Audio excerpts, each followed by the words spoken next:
And we are live on another edition of All In on NJIC Football. Kurt Valenti, Jennifer Valenti, how are you? I'm doing well. How are you? How am I? Let's just say, how am I? On Sunday, my Denver Broncos defeated the Super Bowl champion Philadelphia Eagles. They did. We got our signature win. The Broncos have arrived, so I'm pumped up about that. And in other news, and Coach Luciani, I hope he's watching. Otherwise, this is going to get to him. A little breaking news this morning that the Greek freak, Giannis, over the summer said he's going to stay in Milwaukee for now, but there's only one team that he would leave Milwaukee for, and that team is who? New York.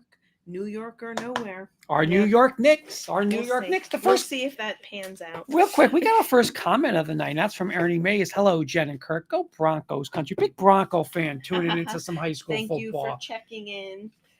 Jen, we're not solo tonight. No, we want to welcome. We have a new producer behind the scenes. Sean Murphy is joining us, so he is helping us out with all of our. A lot goes on behind the scenes with changing stuff and doing things and dropping things in the comments. And we want to thank Sean for taking the time out to help us. It's an absolute pleasure to have him aboard, and we truly appreciate what he's doing for us behind the scenes. We got to get an official hello from him. So, Sean, how are you backstage? Hi, guys. I'm doing good. I'm going to leave my camera. But I'm happy to be here. I'm excited for the show. And we are excited to have you. And listen, dealing with us might, you haven't seen us in a live show, but dealing with us, you don't know what's going to happen. But we are so honored to have you aboard with us. And we want to give a shout out to Lori for getting us in touch with you. Yeah, absolutely. So, Lori, thank you. Yes, thank you. Lori. Yes, I'm grateful to her as well. So yeah, we are pumped up. Couple comments, and we talked about Sean has it up on the screen. There's our good friend Patrick Wiltsey. Aloha, my Bronco brother and sister. So there's Patrick from Hawaii, and again, how generous you're going to get into the sponsors, but I just want to give that shout out to him. Well, let's use that opportunity. Okay. To Patrick is one of our sponsors, and he is offering he sends free coffee to all of our coaches who come onto the show. So our coaches who are with us this evening, I will get your coffee order once the show is over. But he's offering all of our listeners and viewers, I should say, a 10% discount as well. So if you'd like to check out Lion Coffee, which is Hawaiian coffee, you can use the discount code Patrick10 at lioncoffee.com.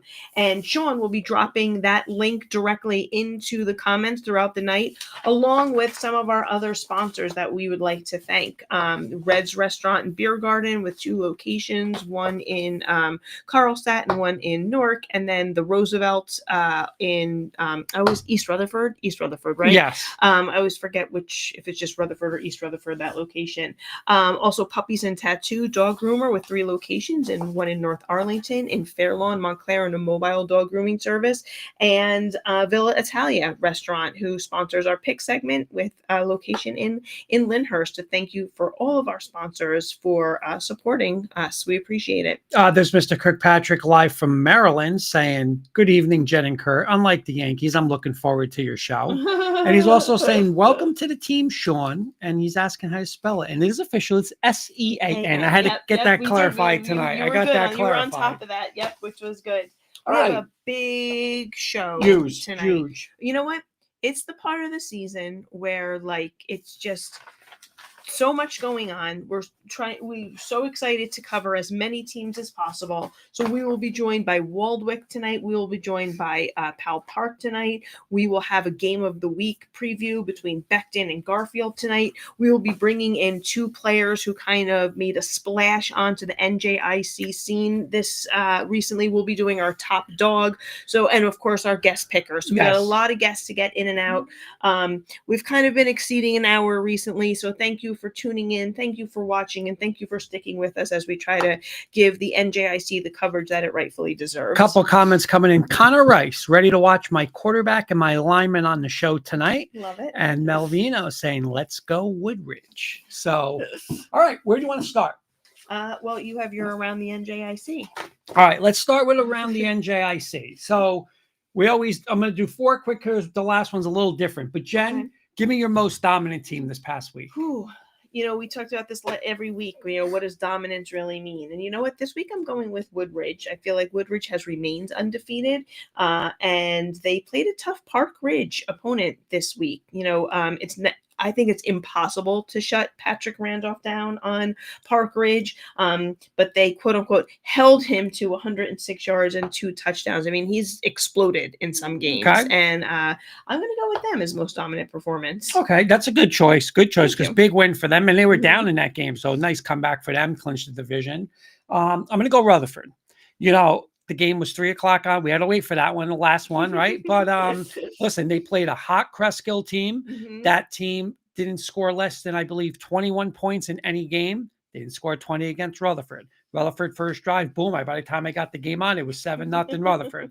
So dominant game there. I'm going to go Rutherford as my most dominant. Okay. Our good friend Clayton saying hello. What's going on, Hi, Clayton? How are Thanks you? for checking in. Jen, give me your biggest surprise, good or bad. I'm going to go with my biggest good surprise is Saddlebrook. I know they lost, but they played New Milford really closely in a 14-13 loss.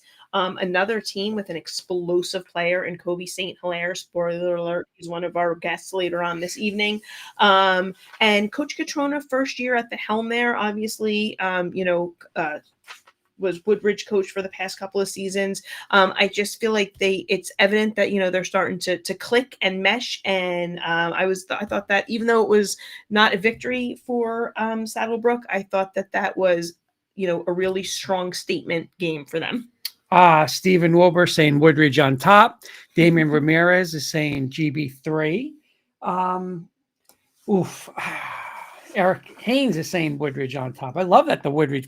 You know what? I didn't pick against Woodridge last week, so everyone coach is always all over me for picking against them. I'm gonna go. Wow. I'm gonna go Becton. Listen. That coaching staff is second to none. We know that. And I didn't like the matchup with Avery Cano. I mean, Cano has been running wild, and that Becton defense just was unbelievable. Again, he had over 100 yards, but had to be 20 carries, no big plays. I'm going to say that Becton defense. Okay, good one. Jen, give me the most pressure this week.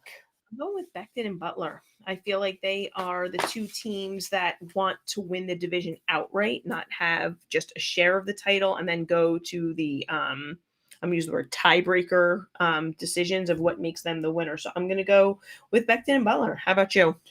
I'm going Becton. I was going to say both too, but here's why. Everything that Becton did last week, right? They were the underdog. They were at home. They weren't supposed to win.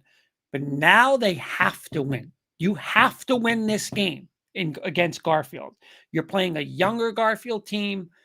Hey, don't let it all be for naught. Don't let it all be for naught. Listen, I mean, I know there's still ways it could be a 3-way tie and everything, but get it done. Get it done.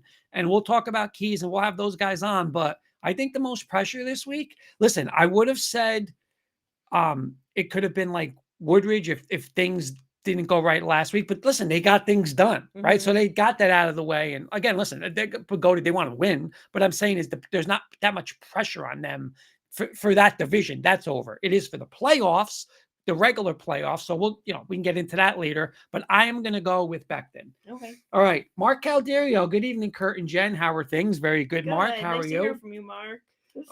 Steve saying those Woodridge boys got a spark to them like no other. I love it. Lots of Woodridge love tonight. That's awesome. Thank you for checking in. Last question. Yep. I want your top 3 offenses in the NJIC. Give me 3, 2, 1. Oh, I was gonna say in no particular order. Okay. I'm going in order. All right. I'm gonna go Rutherford 3. I'm gonna go Hasbrook Heights 2. Hasbrook Heights, weapons all over the board, right? And then I'm going to go, you got Nipatella, you've got Napolitano, you've got Brady Shine, you've got the 2 sophomores, Haynes and Culinary. But I'm putting Butler at number 1 because David Smith is a difference maker on the field. So those are my top 3 offenses. Couple comments. Joe Murray, and guys, I got to say, Joe, Thank you so much for your stream on. And listen, Joe was not put in a great situation. He was on that Butler sideline. It's low. Right, He's right, not, yeah. but I'll tell you, it was an unbelievable. I'm laughing because We love his so, commentary. yeah, his commentary was, yeah, especially if things don't go Lyndhurst's way. It gets pretty interesting. But no, Joe, you do a great job. It was an unbelievable job watching that game. Listen, I watched every play of that game while we had the Butler game on, and we had other games on too. But Joe does a great job there. He's saying, blah, blah, blah, I'm sorry. Let's go Garfield. I smell an upset. And Lyndhurst fans and Coach Twirl always saying, what does Coach Twirl always say? You love your Garfield. Well, you know who loves Garfield this week? Coach Twirl loves his Garfield. Glenn Wright saying, let's go Woodridge. Kenny, most pressures on Lyndhurst, need to get confidence back. Damian Ramirez, what about that one new transfer from St. Mary's? We're going to get into him. We have him live tonight. That's another spoiler alert. Rios and Simmons went crazy. Woodridge, some dogs. Kenny's going Heights 3, New Milford 2, Butler 1. Glenn Wright, let's go. We're all right. Here's what I'm doing. I'm going 5 teams because I cheat a little. My honorable mention, I'm going to go St. Mary's because Jen. Let's pick up the piece. No, but listen. It's a new offense, right? Mr. Bruton's now there. George Bruton's there. Okay. You got Cologne there. That now moves Messina and Hortez out there. So I'm going to put them. Number 3, I have a tie. I'm going to go Heights and Woodridge. Both of those offense are electric. They have electric quarterbacks. They both can run the rock. Simmons now adds something to the Woodridge besides Rios in that run game. And you know they got unbelievable amount of receivers. 2, I'm going Rutherford. We saw what they could do running the rock. You got Balkin and that set of receivers. And 1, I'm putting Butler just because of David Smith. You just can't get that team. You can't get off the field without them scoring. So I'm going to go there. Give me your top 3 defenses. I had honorable mention as well, but I didn't do it because we stuck to 3. But now I'll say my honorable mention on offense was also Woodridge, led by Chris Rios. My defenses, I'm gonna leave the 3 blank for a moment. I'm gonna go 2 Heights. They impressed me ever since we saw them at St. Mary's, that game. And 1, I'm going Becton for what they did this past weekend as well. Just, you know, a hard player to shut down, but I was really impressed with what they did. I left the 3 blank. I do have Rutherford written in there because that Rutherford Glenrock game, again, they proved Rutherford has never been in that position, and it was a low scoring game, right? And I was just so impressed with how they responded to that. So I have Rutherford there, but my other people in contention for that 3rd spot for a top defense was Glenrock and Lyndhurst. Okay. Carl Martin Creature saying, can we get our thoughts on George Bruton? We're going to get our thoughts when he comes on. He's coming on tonight. He will be here tonight. He's going to be a guest. All right, Jen, I got 4. I got Hasbrook Heights. I'm not taking away because they had a rough outing against Butler. Listen, that offense is insane with David Smith, so I'm going there. On the flip side, I'm going to go 3 with Butler. I'm not going to hold them against because they couldn't stop Hasbrook Heights, right? Number 2, I'm going to go Glenrock with Matt Boyces. That defense is legit. You saw what they did against Rutherford, keeping them basically out of the end zone. And number 1, I'm going Rutherford. I mean, right now, hey, a shutout to Glenrock. They slowed down Kreskill. I'm going to put them number 1. Kenny's going 3, Woodridge, Glenrock, Rutherford. Jen, I got to interrupt real quick because do we have an obligation to our audience? For what? Just do we have an obligation to our audience and our friends? Yes. If they ask for something, we have to deliver. Okay. So I have to do something right now. We have a mutual friend who asked for this on the show before we bring our guests in. So I have to bring something on. So as everybody knows, this is the season of Halloween. Okay, so Halloween is coming on. And obviously we know our dog Bo is a big part of our show. So there's Bo on the left, and what we have said is going to be his Halloween costume is we're gonna get a jockey outfit that's gonna go on Bo. But what our mutual friend asked, and because I spoke with him off the air, and he asked and said, if we get 3 people in this show tonight, 3 people that say they would rather have we scrap it on the right, you're the jockey. Oh, stop. You're the jockey. This is not, I'm the trainer. I can't believe you're wasting our time. If 3 people do it, Jen, come on. Seriously? That's what we have to do. So let's see what they say. Just But stop. that is our I swear. Halloween for Bo. Okay. Okay. You go forward right now on the show. I will take that off. Okay. But Thank that is you. for our Thank you. audience. Okay. Thank you. Let's get back Well, you know to our mutual friend is NJIC too, football. it is. I guess so. So let's get back to NJIC football. Kurt's put us a few minutes behind schedule. Oh, yeah, I'm so always me. sorry. Let's get to our people who have been waiting in the waiting room so patiently. So we're going to start with Waldwick football. So allow me to get everybody in here. We're going to start with Coach, and he is joined by two of his players. So let me get everybody in here. Hi, Coach. How you doing? Hey guys, thanks for having us. I really appreciate it. Our pleasure. Coach Dan DeStassi of Waldwick Football is joining us tonight. He's in year 2 at the helm of the Waldwick program. He is joined tonight by his players, Dylan Ferreira and Logan Feehan. Hi, guys. Thank you so much for joining us as well, Logan and Dylan. Hi, thank you for having us. Guys, thank you so much for coming on. Coach, we appreciate your time. We know you guys got a big game this week. To take some time, we appreciate it. So after a few tough losses, Coach, you guys have won 3 out of 4 where you have guys been scoring almost 40 points per game. What has contributed? What have been some contributions to that success? Listen, we started the season. It was rough. I think we had some tough ones where we made some mistakes, that we wish we had back. The message to our guys was just kind of stay the course, right? We're going to figure it out at some point in time.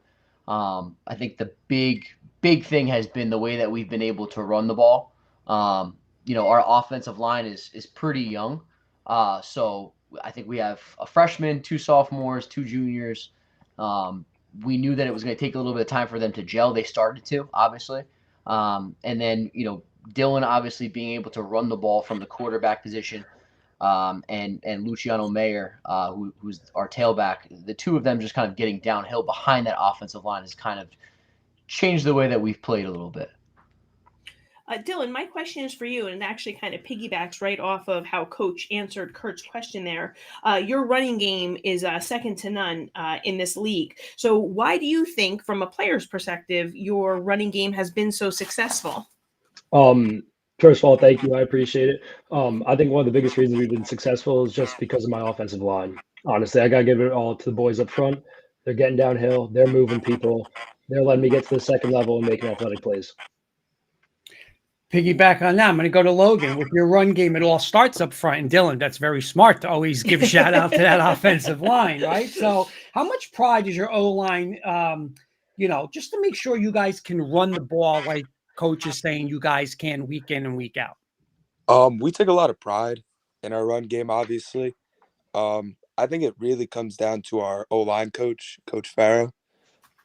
He always says play with his mentality, play with his pride, and I think it really starts with him, and we learn a lot from him. So, Coach, I'm going to come back to you. You guys have a big one coming up against Cresskill this week. Can you talk a little bit about some of Creskill's strengths?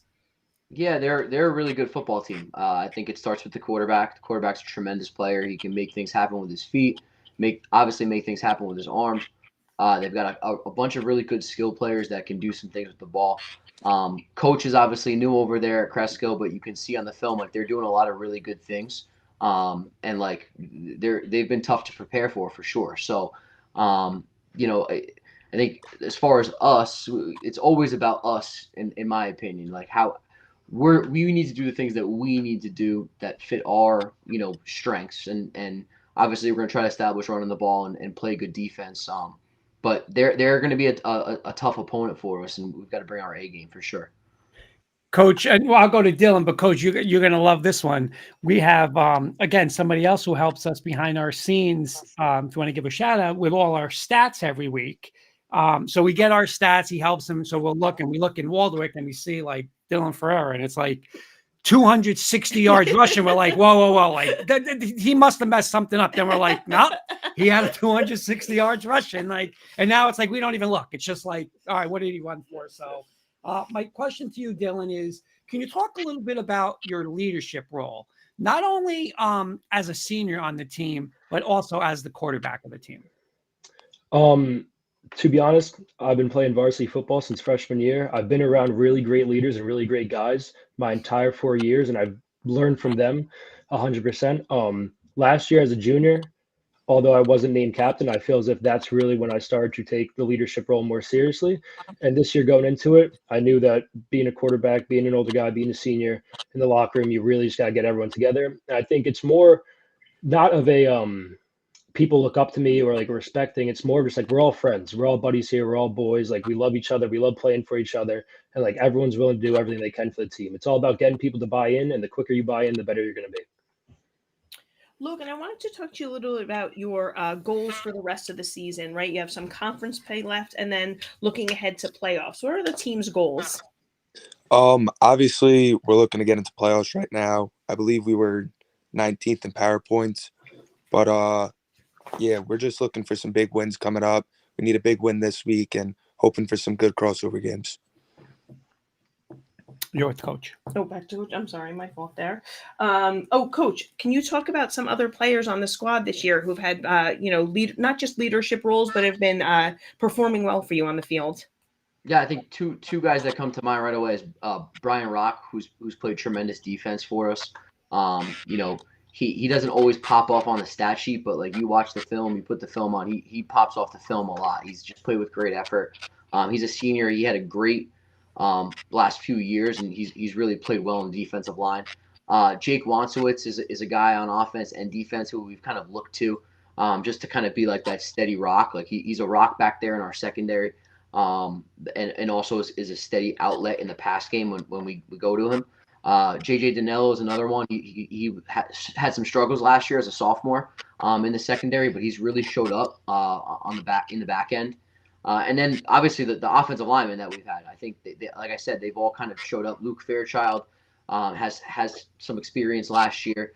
And then the three young guys who really never played varsity football before, Matt Patino, Chase Casapoli, and Trevor Sandberg, those guys have really stepped up and they've gotten better every single week. So we've been able to rely on them the past couple of weeks because they've really taken to that belief that Logan spoke about, just that pride in the run game. So nice. Before we let you guys go, we're going to do one quick little rapid fire round for you guys. So we'll go Logan, Dylan, and then Coach, you'll be last. I'll just give you your question and Kurt will follow up with one. So what is your favorite NFL team, Logan? Favorite team is usually the Giants. So are you all in on Jackson Dart? Oh, I love Jackson Dart. I think he's the future of the team. Oh, there you go. All right. Like How it. about you, Dylan? My favorite team's the New York Jets. Oh, I'll tell you this, you and I are not going to be friends on Sunday morning because I'm a Bronco fan. So I'm just going to say that.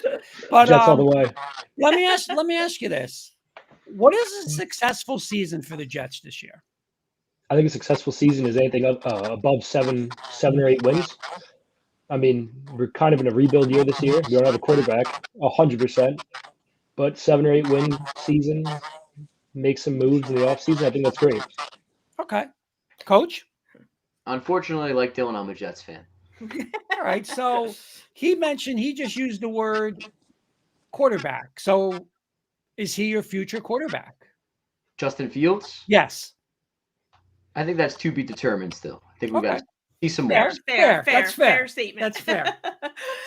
Coach and Logan and Dylan, thank you guys so much for your time this evening. It was a pleasure to have you guys on, and best of luck, not just this week, but the rest of the season. I know everyone says it to you guys, but it's great that you guys do this for real. Like to get the NJIC some publicity and stuff, and these kids that sometimes are overlooked in our league. It's really awesome. So we appreciate it. Oh, it's No, thank you, Coach. It's been a pleasure to do. It's been so fun to have you guys on and get to know the players. And like you said, Coach, give them the notoriety they deserve. Yep. Thank Thank you you guys so much. Thank you, guys. Good luck Have a good this night, week. guys. Thank you. Okay, Jen. So there's Waldwick getting hot at the right time, and a big one like one. I think it was I believe it was Logan who was mentioning about the PowerPoints. And what's nice now is, like he was saying, 19 now, but this is why it's a big one with Cresco, right? Big one, Cresco, 3 wins. You know, Cresco's probably going to win down the road. So this is a big game for them. You want to get in the playoffs, this is a big game. A couple of comments real quick. Again, another question about Bruton. We're going to have him on soon. Charles LaCourte, owner, Puppies and Tattoos. Yep. And I'll let you talk about, but good evening. good work in keeping this series going each week. Congrats all in. And you know what?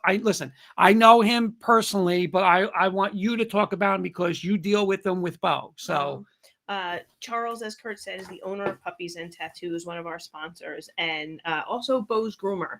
And before Bo, we had another Shih Tzu named Bella. And when Bella became a senior dog, our groomer retired, and I had to find a groomer. And Puppies and Tattoos came highly recommended. And the way they cared for an aging dog was just it was refreshing. It was so nice to see because it was very worrisome. And that's why Bo goes there now. And, he's continuing to go, and they take very good care of him. And he looks adorable, of course, whenever he comes yes, home. he does. Another hello from Jay Cook. What's up, Kurt? Hope all is well. Hoop saying hello, Jay Cook. What's going on, Jay? Thanks, Jay. Thanks for checking in. Okay. All right. Well, our next guest is the Powell Park football programs. Let me get Coach and his players in, and then again, I will officially introduce everybody once they're in. Hi, Coach. How you doing?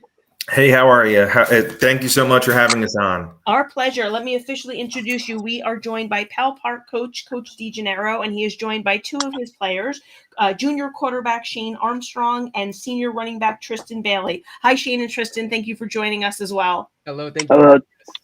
Thank you for having us on.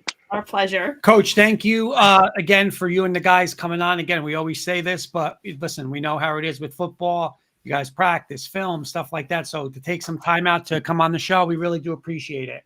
No, so, thank you guys. Thank you. Congrats on your first win last week. Can you tell us a little bit about how this team has been improving week in, week out?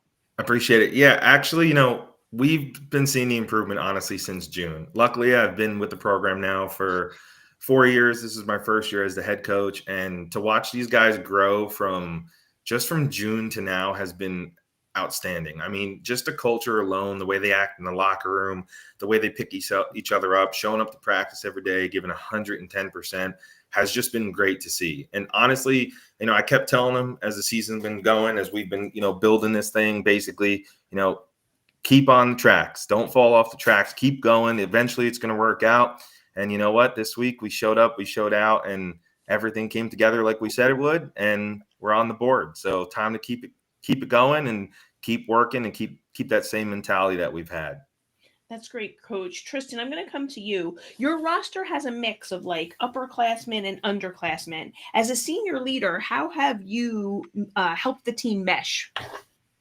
I've been here for all 4 years since I came into high school. And so I've grown up with a lot of people that are on the team now, but then also, growing up, I've realized what it's like to be a freshman, new player on the team.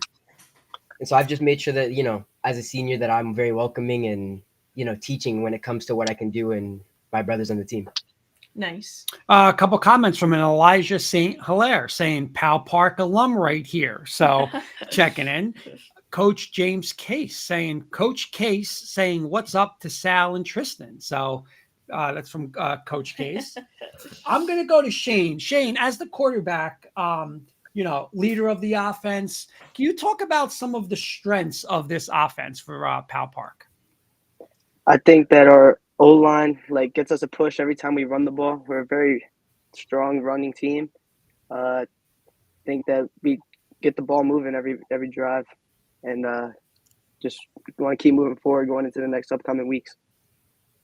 Coach, I'd like you to take the opportunity to highlight some of the players on your team. If you want to start with Tristan and Shane, who are here tonight, and the impact they've had on your program, and then highlight some of your other players as well. Yeah, absolutely. So, Tristan and Shane have been kind of the backbone of our offense and our defense. Both play in the secondary. Tristan's been a great safety for us. Shane plays an excellent, strong safety for us as well, rolling back and forth and such. And it's helped us out tremendously. These two guys are leaders on both sides of the field. They're playing, Iron Man football. They're out there every single play, offense, defense, special teams, you name it. And it's really showing what we're trying to build here. And honestly, a big shout out to a lot of the other guys. We have a lot of seniors on the offensive line, Israel Matumba, Joel Uzodima, Tristan Perry. And then we have a junior, a first year playing football, actually, as our center, Emmanuel Pavas, who's been a huge help for us. And then, we have a tight end, Elijah McClain. For the last couple of years, he's been a running back. We've kind of shifted him out to tight end. And he's been a huge piece to the offense. And, we have a lot of young blood that came in too. Bryce Armstrong, who's Tristan's brother, he's our fullback. They've been a dynamic duo in the backfield. So between those three in the backfield, in between Bryce, Shane, and Tristan, it's been really nice to see. And, it's nice to see the guys coming together and getting that younger help too. For a team that runs out 5 or 6 freshmen on both offense and defense, for those guys to learn quickly and really understand what we're trying to build from the older guys, it helps out a lot. Just a couple comments. Gabriel Gonzalez checking in. James, I don't want to mess the name up wrong. Sarama checking in. Got an Alvarez saying Tristan and Shane are the GOATs. Georgette Suggs, go Triz. TJ Cronky, great job, Shane and Tristan, and congrats, Coach DeGennaro. Extremely proud of all of you. Bellamoro, shout out to Coach Sal and the Tigers team. Let's go, Mom and Dad. And we got everyone's checking in here. So this is you tough. guys are getting a lot of comment This is love. great. Yeah. This is great. I'm going to go to Tristan, right? So coming off last win, Lodi's coming up now, but let's get back to that. Last week, your first win. How can that win now springboard you guys for the rest of this season? I think that for a lot of guys, especially returning guys from last year, and more so freshmen and a bunch of upperclassmen coming in this year as well, I think that, getting a taste of what it's like to win and getting a feeling of what it's like to really play football at the level that it takes to win a game is going to give a lot of guys hope and the thirst for more, in the sense of going into next week where it's settle for nothing less. Shane, I'm going to come to you on this one. You're the quarterback. You are, leader by default, really, right, in that position. So what do you think? What part of your game has grown the most this season? I think that the best part of my game, since I converted from wide receiver to quarterback, early on in the season, I think just learning the plays, way better this year than I was, since my freshman, sophomore year. And learning, what all the positions do on the field, because I never know where I'm going to be next. Nice. Very nice.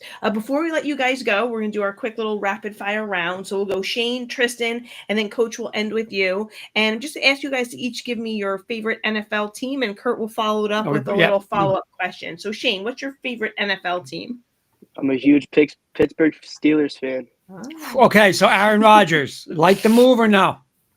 At first I didn't, but I think he's going to be a great mentor for Will Howard. All right. How about you, Tristan? I think my family would be very disappointed in me if I didn't say the Bucks. Okay, I know love what? It. We're getting different teams tonight. I'm going to say something. 4-1, right? I think they're 4-1. Somebody actually said today they're the most exciting team in the NFL.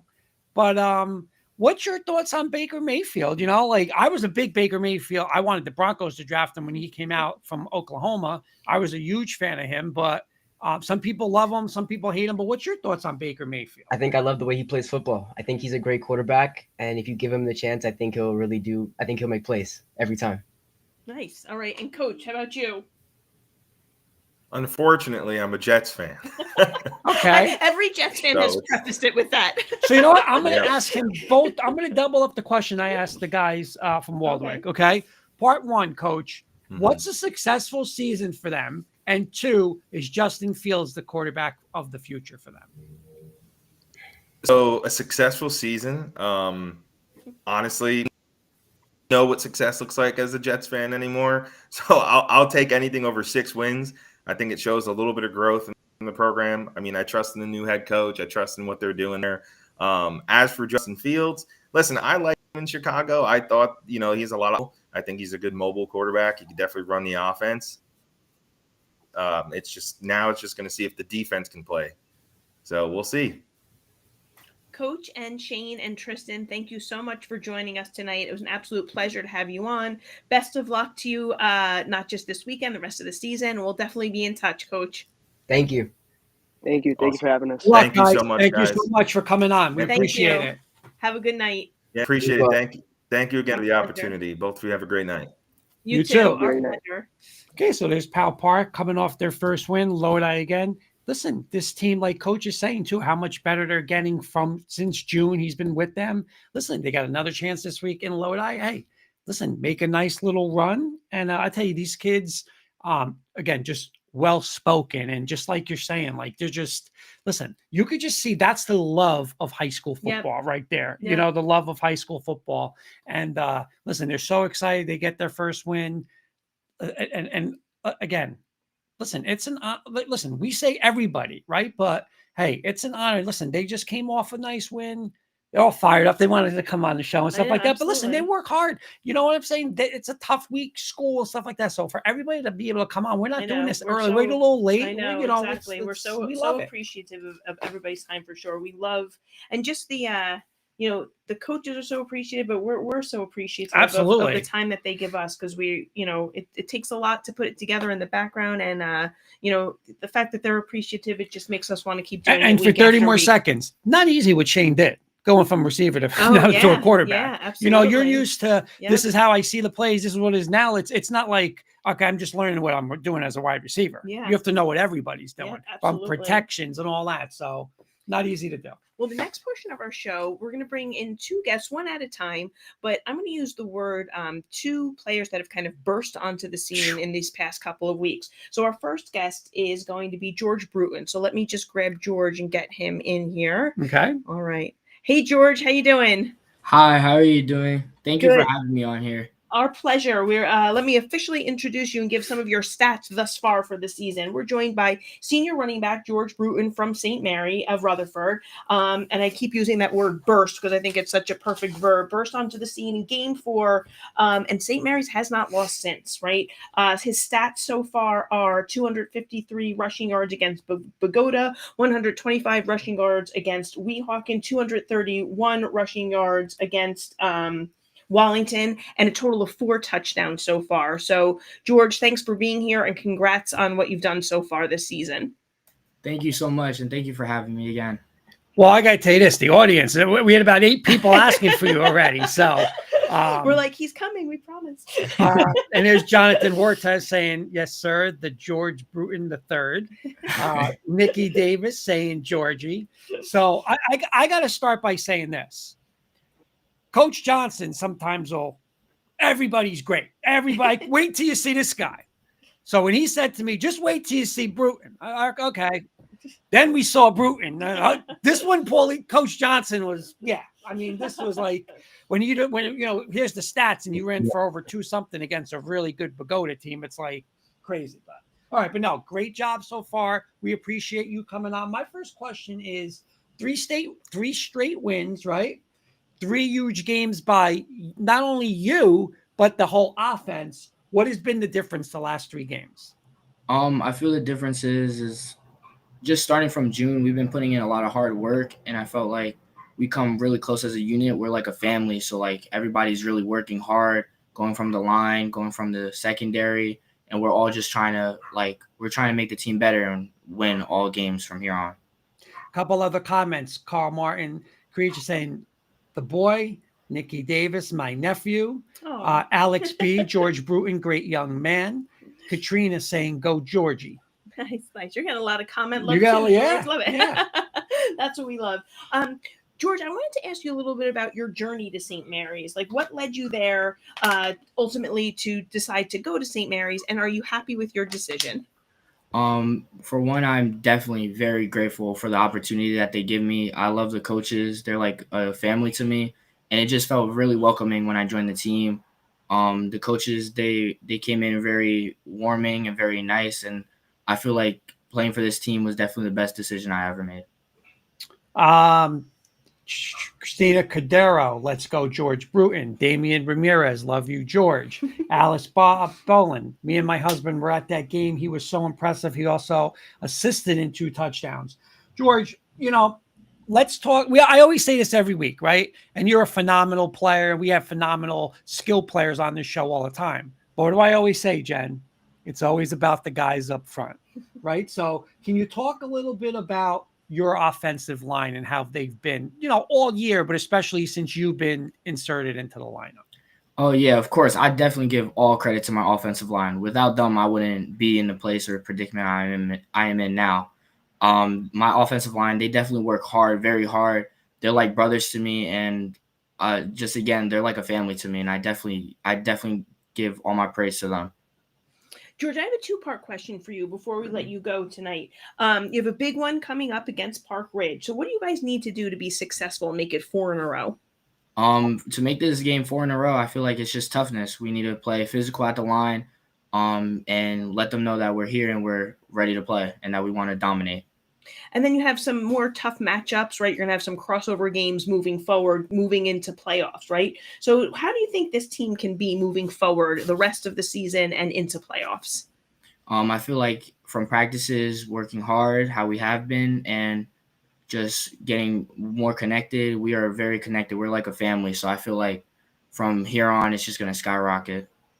And you know what? I got to ask him this because this is like the third request we got for this question. So we make our audience happy. They're saying we have to talk about the 92-yard run. During that 92-yard run, there's nothing to it. My line blocked phenomenal, and I seen the hole, and I took off, and just from there it was straight green. Star Isabel saying you go, keep shining. Again, Jonathan Hortez is in there. And then if these are legit up to, and I believe they are, 3 games in, 609 yards on 64 carries and 3 touchdowns. That's amazing stats. I have 4 touchdowns in my stats. George, which is it, 3 or 4? It's 4. Yeah. 4. But I got to just, and you know what? Coach Johnson's not shy. He's giving you the carry. So we can keep running it, Coach Johnson. But you know, I got to say one thing, because when we talk about the offense now, the offense is different, right? Like we saw them versus Heights, and it's changed now, right? Cologne takes over as quarterback. They move Messina now with Cortez, and we know that's that's just a problem to cover. Now you're in that backfield. So just this offense is different, right? I mean, this offense is a little different. Yeah, I feel like we're like a 3-headed dragon. Like we have Messina, a phenomenal wide receiver. We have Johnny, a very speedy and phenomenal wide receiver. We have Cologne, who can really throw the ball. And then just up front, we have one of the best lines in the whole county. So I feel like we're a very phenomenal offense, and I feel like we could keep this streak going as long as we put dedication and the work in. We got a. This is what I love about this show. We got a comment from Dylan. I always mess his name up though. A blitz from the quarterback from Weehawken, and he's saying the kid's a beast. So he's calling you a beast. But I got to say this: if you saw what he did last week, I mean, I think he accounted for 6 touchdowns in that crazy Weehawken Pagoda game. Yeah. So that's awesome. Jonathan's also saying thanks for the shout out, dog. So AD Big saying what a humble guy. Nicholas, kid's a game changer. Grace, Alaya, I'm bad names today. So proud of you. So, George, you have such a nice community behind you. So nice to see. We really appreciate your time tonight. We'll definitely be following along for the rest of the season, and good luck to you. Thank you so much. Thank you for having me on this podcast. Awesome. We will definitely have you again. So, congratulations. Okay. We'll see you very soon. See you soon. Good night. All right. So, George Bruton, and listen, again, game changer. Somebody just made the comment, what a game changer. Nicholas, it's, and Coach Johnson, again, I joke around with Coach Johnson, but when he said that, he said, just wait. And it was like, wow.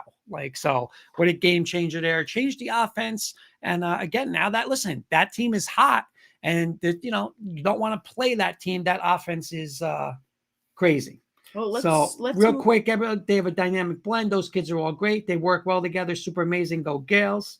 And Carl Martin saying St. Mary's taking over Bergen. So he's fired up. Let's go.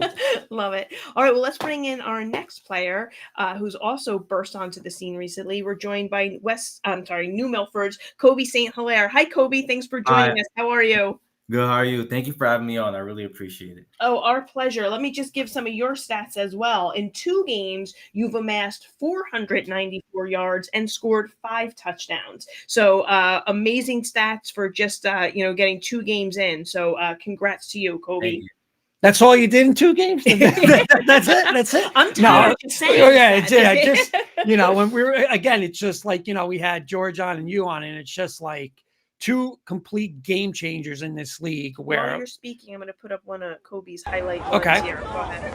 So, just look at this run. When we saw this highlight, it was like, wow. I mean, it's just unbelievable play.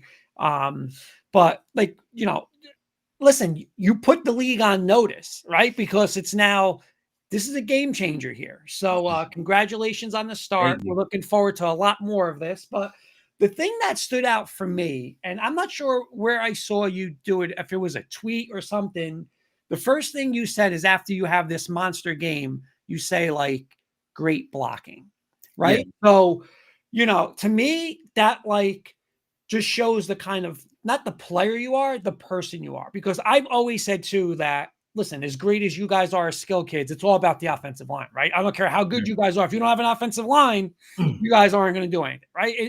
That's the way it is. And then your talent takes over. But just to see that tweet or however you made that statement, like to me was just like, wow, like this kid gets it, Yes, sir. and so if you could just talk about that offensive line a little bit. Definitely. Like, I mean, every single one of my 494 yards in the past 2 games, I couldn't have done it with my O-line and my fullbacks, my lead blockers, Jake Johnson and Danny May.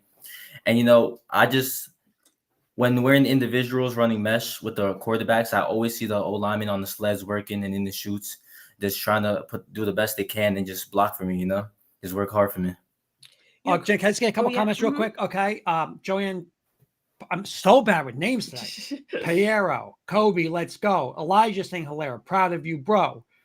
Kid's a beast and proud of you. So yeah. Also, again, we've been on with the combo. Love Let's it. go. Love the audience. They wanted these two. participation. I know. And St. Hilaire. Let's Absolutely. Absolutely. Kobe, we had George on before you, who was a player at St. Mary's, who also, just started playing as well these past couple of games. And we talked to him about what, led him to St. Mary's, his journey there, and is he happy with his decision? I wanted to ask the same thing to you. Can you talk a little bit about your journey back to New Milford and how happy you are that you're here?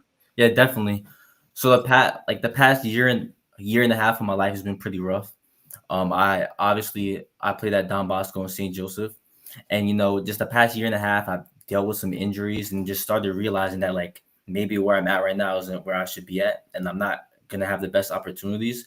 So I reached out to Coach Schraub, and coming back into Milford, I felt like just off week 1 of practice, and obviously I had to sit 4 games because of the transfer rule. And it sucked sitting those 4 games. Like I was itching to get on the field, but just the way that the coaches welcomed me in, and not even just the coaches, the whole town, because obviously I grew up here and stuff. So like the way everyone just welcomed me back in, like just made me realize that this was the best opportunity and like this is the best decision I made. And obviously the last 2 games also solidified that too.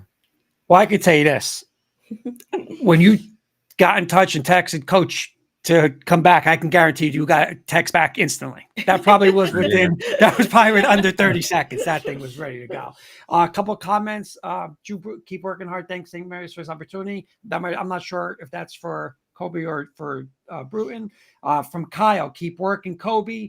Elijah, team first. Love it. Another one, like a boss gamer, saying so proud of you.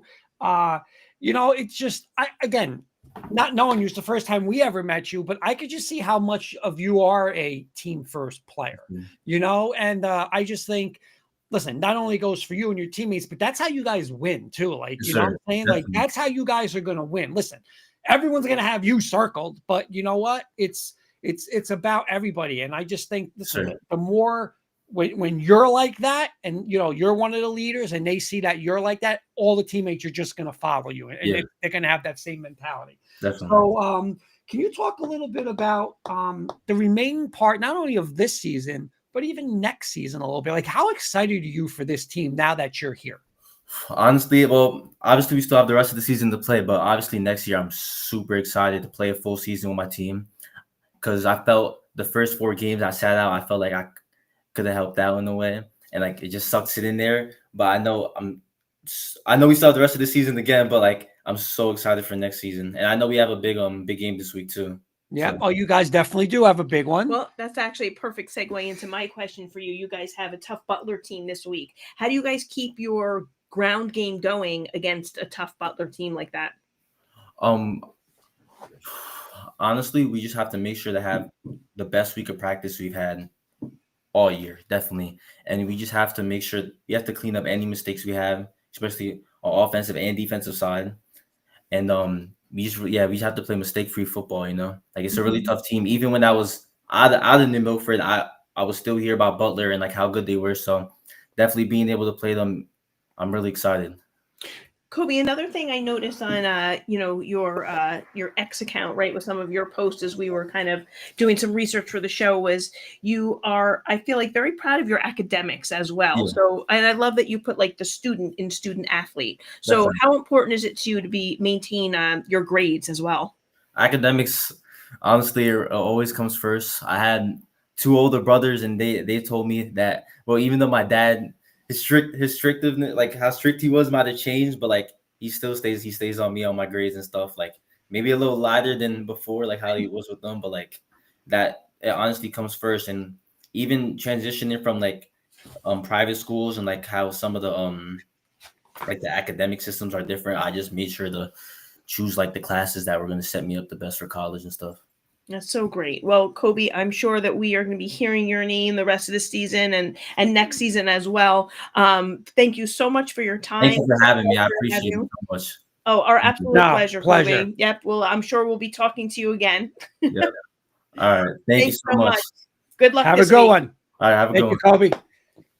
Okay, so Kobe St. Hilaire, and again, just I told you, Jen, the thing that stood out for me was that one thing where he just said great blocking. Yeah, absolutely. You know, and it's Absolutely. just he gets Mhm. it, he understands. Yeah. And when you see that, when you see like your leader and your one of your star players do that, just Mhm. everyone's gonna just follow, you Yep, know, and yep. listen, their future is bright, and their future is this week, right, Jen? I mean, they got a Yeah. huge game this week with Butler, you know, and then again, like he's saying next year, but they still got a lot to play for this year.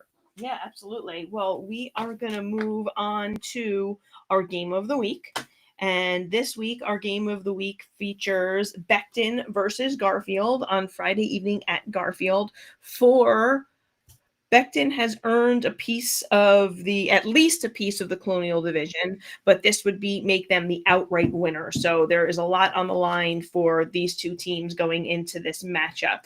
And we do have and Garfield playing to get it, For you know, a piece. for I'm this sorry. championship. I was meant to Lyndhurst imply rooting that, yeah. for Lyndhurst. Coach Terrell will be wearing his purple this week. But listen, this is what makes this division great. This is what makes this little playoff great. And listen, this is going to be the biggest game in Garfield football in a long time. Well, we have Coach Marr and some of his players, so let me bring them in so we can start to talk about this matchup. Hey, Coach, how you doing? What's up, guys? How are you? Welcome long back. time no So see. good to see you again. We are joined by Coach Marr of Becton Football, and he is joined by his three captains, Patrick Lynch, Everett Bell, and Lucas Frank. Thanks so much, guys. We feel like we just saw some of you. Well, I'll tell you this. Coach, you're killing me because when I pick you don't win. When I pick against you just win. So I don't know what's going to happen tonight. Let's keep that trend going. Do not pick. Don't pick with us, please. I know. Well, but Coach, I'm going to say this. I watched every play of that game, and I'm going to be honest. That was one of the best football games I have seen in a long time. I mean, the physicality, and I'm going to say, because we hyped it up, and listen, Avery Cano is a great player, and it's like, Becton's got to contain him. And just like how your defense, just played in that game throughout the game. And he made a couple plays and he hit you with the big pass and stuff like that. He's a great player, but that game was just such an end when you guys tie it and then Eli hits the 97-yard pass. I was just like, oh my God, this is one of the best games I've seen in a long time. So If I thought that, what did you think on the sideline? If I'm thinking that. It was just an old school, tough guy football game. And, I said it last week, Richie and I are friends and we get along very well. And anytime we play them, last year was a 2-point game. This year is a 1-point game. And, like you said, our defense really stepped up at key times, and Eli stepped up and Malachi stepped up for the touchdown. And, it's a good feeling for sure. So my first question to you, and I don't think you're going to have a problem. You had a problem with these guys on the screen, but just in general, you guys just went through such a physical and an emotional win last Friday night, right? Now you guys have to turn around, right? So, was it tough, or is it tough to get them ready to do it again? Or is it just, hey, they know what's on the line versus Garfield? Yeah, they know. We had an okay practice today, but they know that, we haven't, just a piece of it right now. We don't have everything, nothing's set in stone yet. If we take care of business on Friday, then then we'll be okay. But Garfield is not going to be a cakewalk. They are not the old Garfield. Coach Sheet has them going in the right direction. They got some tough kids. They have they're schematically sound on both sides. So it's not going to be easy, and we know that. My question is going to be for Patrick and Everett, kind of on, piggybacking off what Coach said there. Last week, as Kurt mentioned, you guys contained Avery Cano very well. So how do you plan to do it again this week with the Garfield offense and their running back, Jorgeni Rodriguez? Patrick, you want to start us off? Yeah, I'll start. I think it really is a group effort with our whole defense. I mean, there's not really any super standouts on our defense. Our D line, they're all a bunch of dogs. That's all I gotta say. We got a bunch of dogs on our D line. Our safeties, they come down hard. That's really it. And yeah, it's gonna be a group effort. That's it. Nice. Everett, you want to add anything to that? I mean, it's two good running backs back to back, and we just got to do our jobs. No errors really. We can't have any errors. Lucas, I'm going to come to you. You guys had some big offensive plays versus Lyndhurst. What do you guys have to do offensively against this Garfield defense Friday night? Just treat it the same way as every game that we play. Dominate on everything. Make sure our blocks are good. Run our routes perfectly. Yards after the catch. Blocking schemes perfect. Just all around good football game. Coach, you mentioned it before how, this is like a much improved Garfield team. So what are some of Garfield's strengths that you guys are going to really have to hone in on that could be a challenge for you going into this game? Number one, I would say their quarterback's pretty good. They're just watching him on a film. I saw an article on him at the beginning of the season, and he comes from a football family. He knows what's going on. He's got a feel for the game. He's a bigger kid too, so he could sling it. So I think him combined with the running back, we'll have to definitely just try to slow them down and then and see what happens. I am going to go. Do you want me to get a question on? All right, we got a comment for. I'm going to go. I'll go off script because Okay. Keith Bregman has a good question. But I'm going to go to. I'm going to go to everybody on this. And again, we're going to go back to last Friday. How insane was that Becton crowd on Friday night versus Lyndhurst? Who started? Who's starting, Jen? How do you- You know what? Let's go. I'll go Everett, Patrick, and then Lucas. You know what? While you guys are talking, I'm going to put up the. This is the Eli 97. 8. I was going to say, yeah. 97. Go ahead. 97. 97. Okay. Go ahead, Everett. You want to start off about the crowd? I mean, they were electric. Everybody showed out. They knew it was a rivalry game, and I know they're going to show out again this week, which matters. Patrick? Yeah, it was a great turnout. I mean, after a big play, looking in the stands and seeing that many people, it was electric, like whatever it said.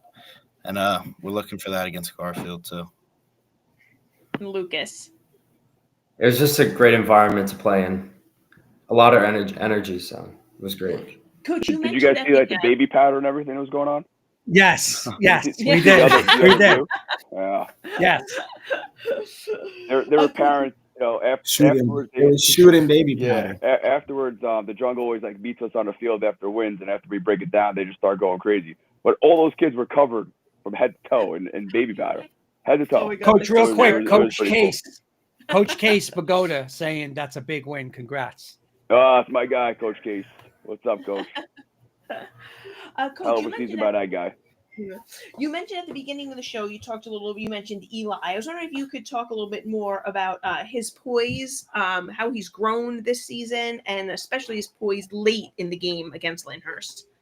Yeah, definitely. I mean, he's matured so much since the first game. I mean, if our first game was at Hoboken, and I'm like, and he didn't play all last year, as because Jonathan was there. But he did have those 4 or 5 games as a freshman. We talked about this last week, and I kind of got him like a little bit ready just to fight the speed of the game. But he didn't play for a whole year, so it really set him back, I would say. and he kind of just eased into it. And I'm all over him all the time, and he'll attest to that. And these three guys will attest to that. But he's matured so much, and he understands that he needs to do things my way and not his way, at least at the beginning of the season. And now he can start doing things his way because he makes plays. Like you saw the running touchdown this week. He was, he broke the pocket. There was no one there, and he got into the end zone. So he's doing his thing. We got to keep him healthy. We got to keep him standing up, and the sky's the limit for him. It really is. Real quick, Coach Longo saying there's a shortage of baby powder in Maywood, Carlstadt, and East Rutherford. And let's do this rapid fire. And this is from Keith Brugman from Montana. Okay. 2-part question. We're going to go Coach first. He's asking, good evening, high school football lovers. How are your captains selected? So, Coach, real quick, how do you pick captains? So I don't select them. I do I want to say an anonymous vote, but sometime during camp, every kid will get called into the office. They'll have a piece of paper and a pencil or a pen, and they will have to write their name on top, and then they're going to write 3 names on a piece of paper in the order of just 3 names of who they think should be captain. And sometimes you get some wacky choices because some of these kids just don't understand the whole idea, the whole concept of it. But these 3 were, neck and neck, and you're not allowed to vote for yourself. That's one of the rules. But these 3 were by far the highest vote getters.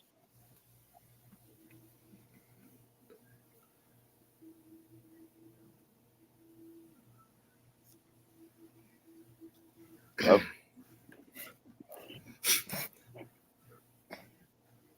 You got me. How about Everett? You got no sleeves on. Thank God you got your shirt on right now. There they are. Okay. All right. We're back.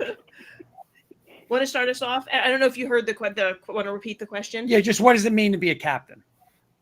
Oh, yeah. I just gave a pretty good answer, I think. But I'll repeat it. No, the kids. The kids. Their Oh, point the of kids. view. Okay. Yeah. Okay. Yeah. So Everett, then Patrick, then Lucas. Okay. It's just being a leader for your team. There's a lot of younger kids that, it goes from the higher, like 18, 17, all the way down to 14, 13. Coming into high school, I was a 13-year-old kid, and I had a great captains. Greg was a big one for me. He was a linebacker, and he kind of showed me the ropes, and I'm trying to show, these younger kids the rope as well, and, get everybody hyped for the games, get them ready to go, get them in the right mindset. Nice. How about you, Patrick? I think being a captain is someone you could go to for advice and someone you could always rely on. If you ever have a problem, you could go to your captains. They're going to solve it for you. Yeah, that's really it. And Lucas?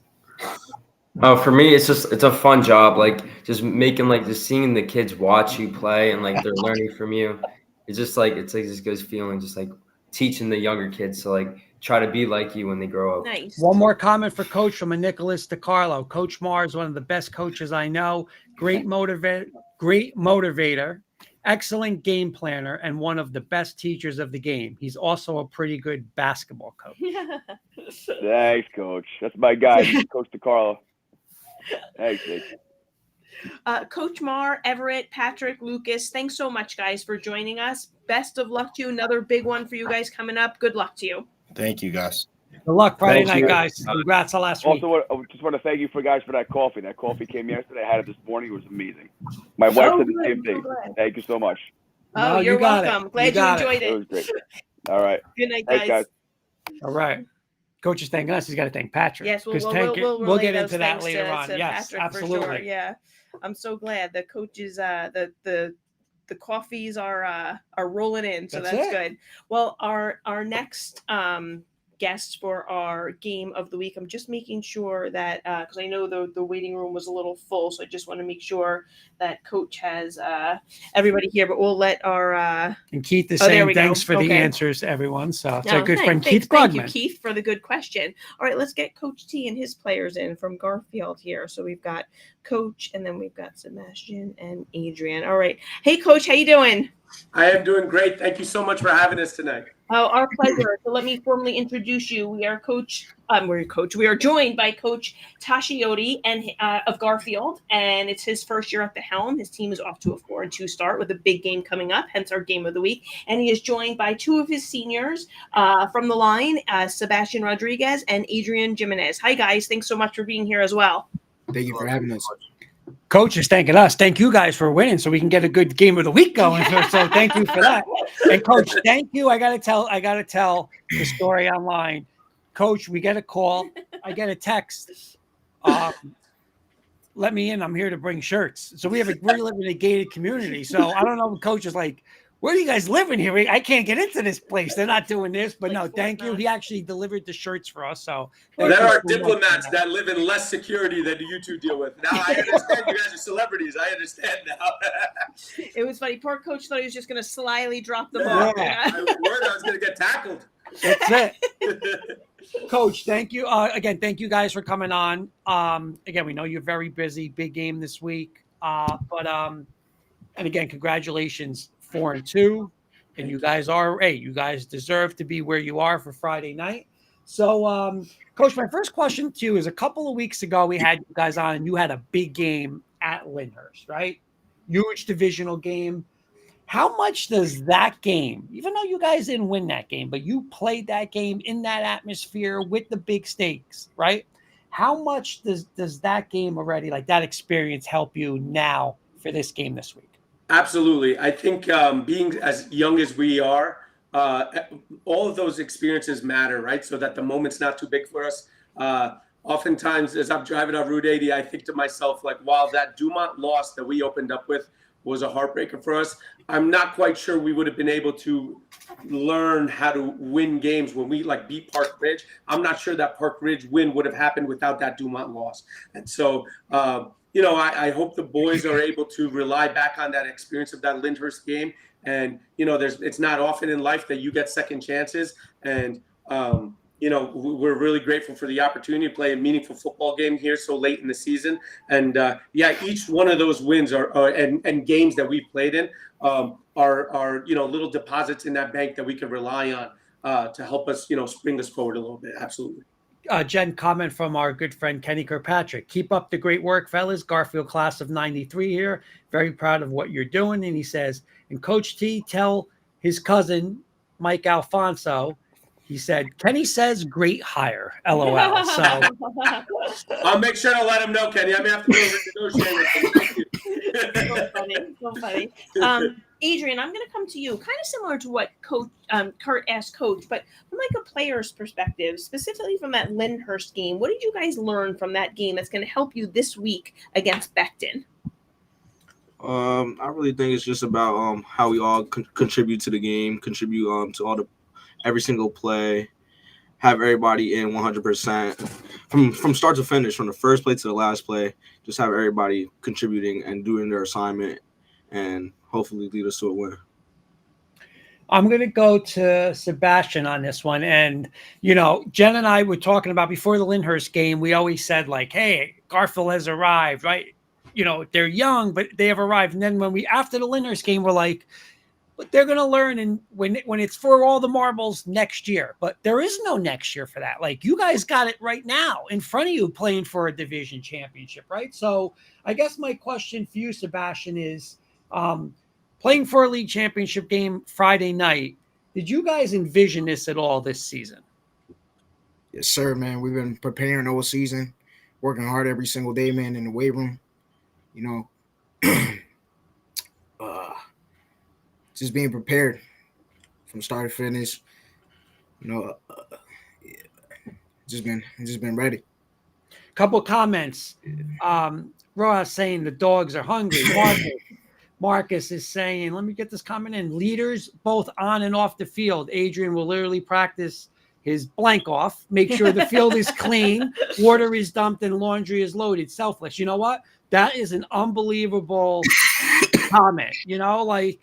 To do that stuff to make sure that field's clean. I was an assistant coach at St. Mary's, and we had a couple of kids and the better kids on our team. And that just set the example of if the best kids on that team can do that, everybody's going to do that. If a senior captains and leaders are doing that, the younger kids are going to follow. Sebastian holds his teammates accountable, shows up every day, plays hard and through injuries, and has yet to complain. Love it. Those are some really big compliments there, guys. Coach, that's really nice to hear. Coach, I'm going to come to you. Becton has strung together 4 wins in a row. What are some things about Becton that stand out to you as some strengths that you need to prepare for? Absolutely. I mean, first and foremost, Coach Meyer has those guys rolling. They came out and played 2 really tough teams in the beginning of the year, and they're a completely different team now, 6 weeks later. They've improved every single week, and they are the gold standard in our division, in our league. They're defending division champs, and we're really looking forward to the opportunity to be able to match up against them. But they are dangerous. They have no weaknesses on offense and defense. They have players. We went to that game on Friday night, and I'm still coughing up baby powder from the other side. I'm about to have a talk with Coach on Friday night and send it in my urgent care bill. But yeah, I mean, they've got 2 giant receivers on the outside. Their quarterback can move, make great decisions. They have the line to match. They do different personnel groupings depending on downs and parts of the field that they're on. So we have our hands full for sure.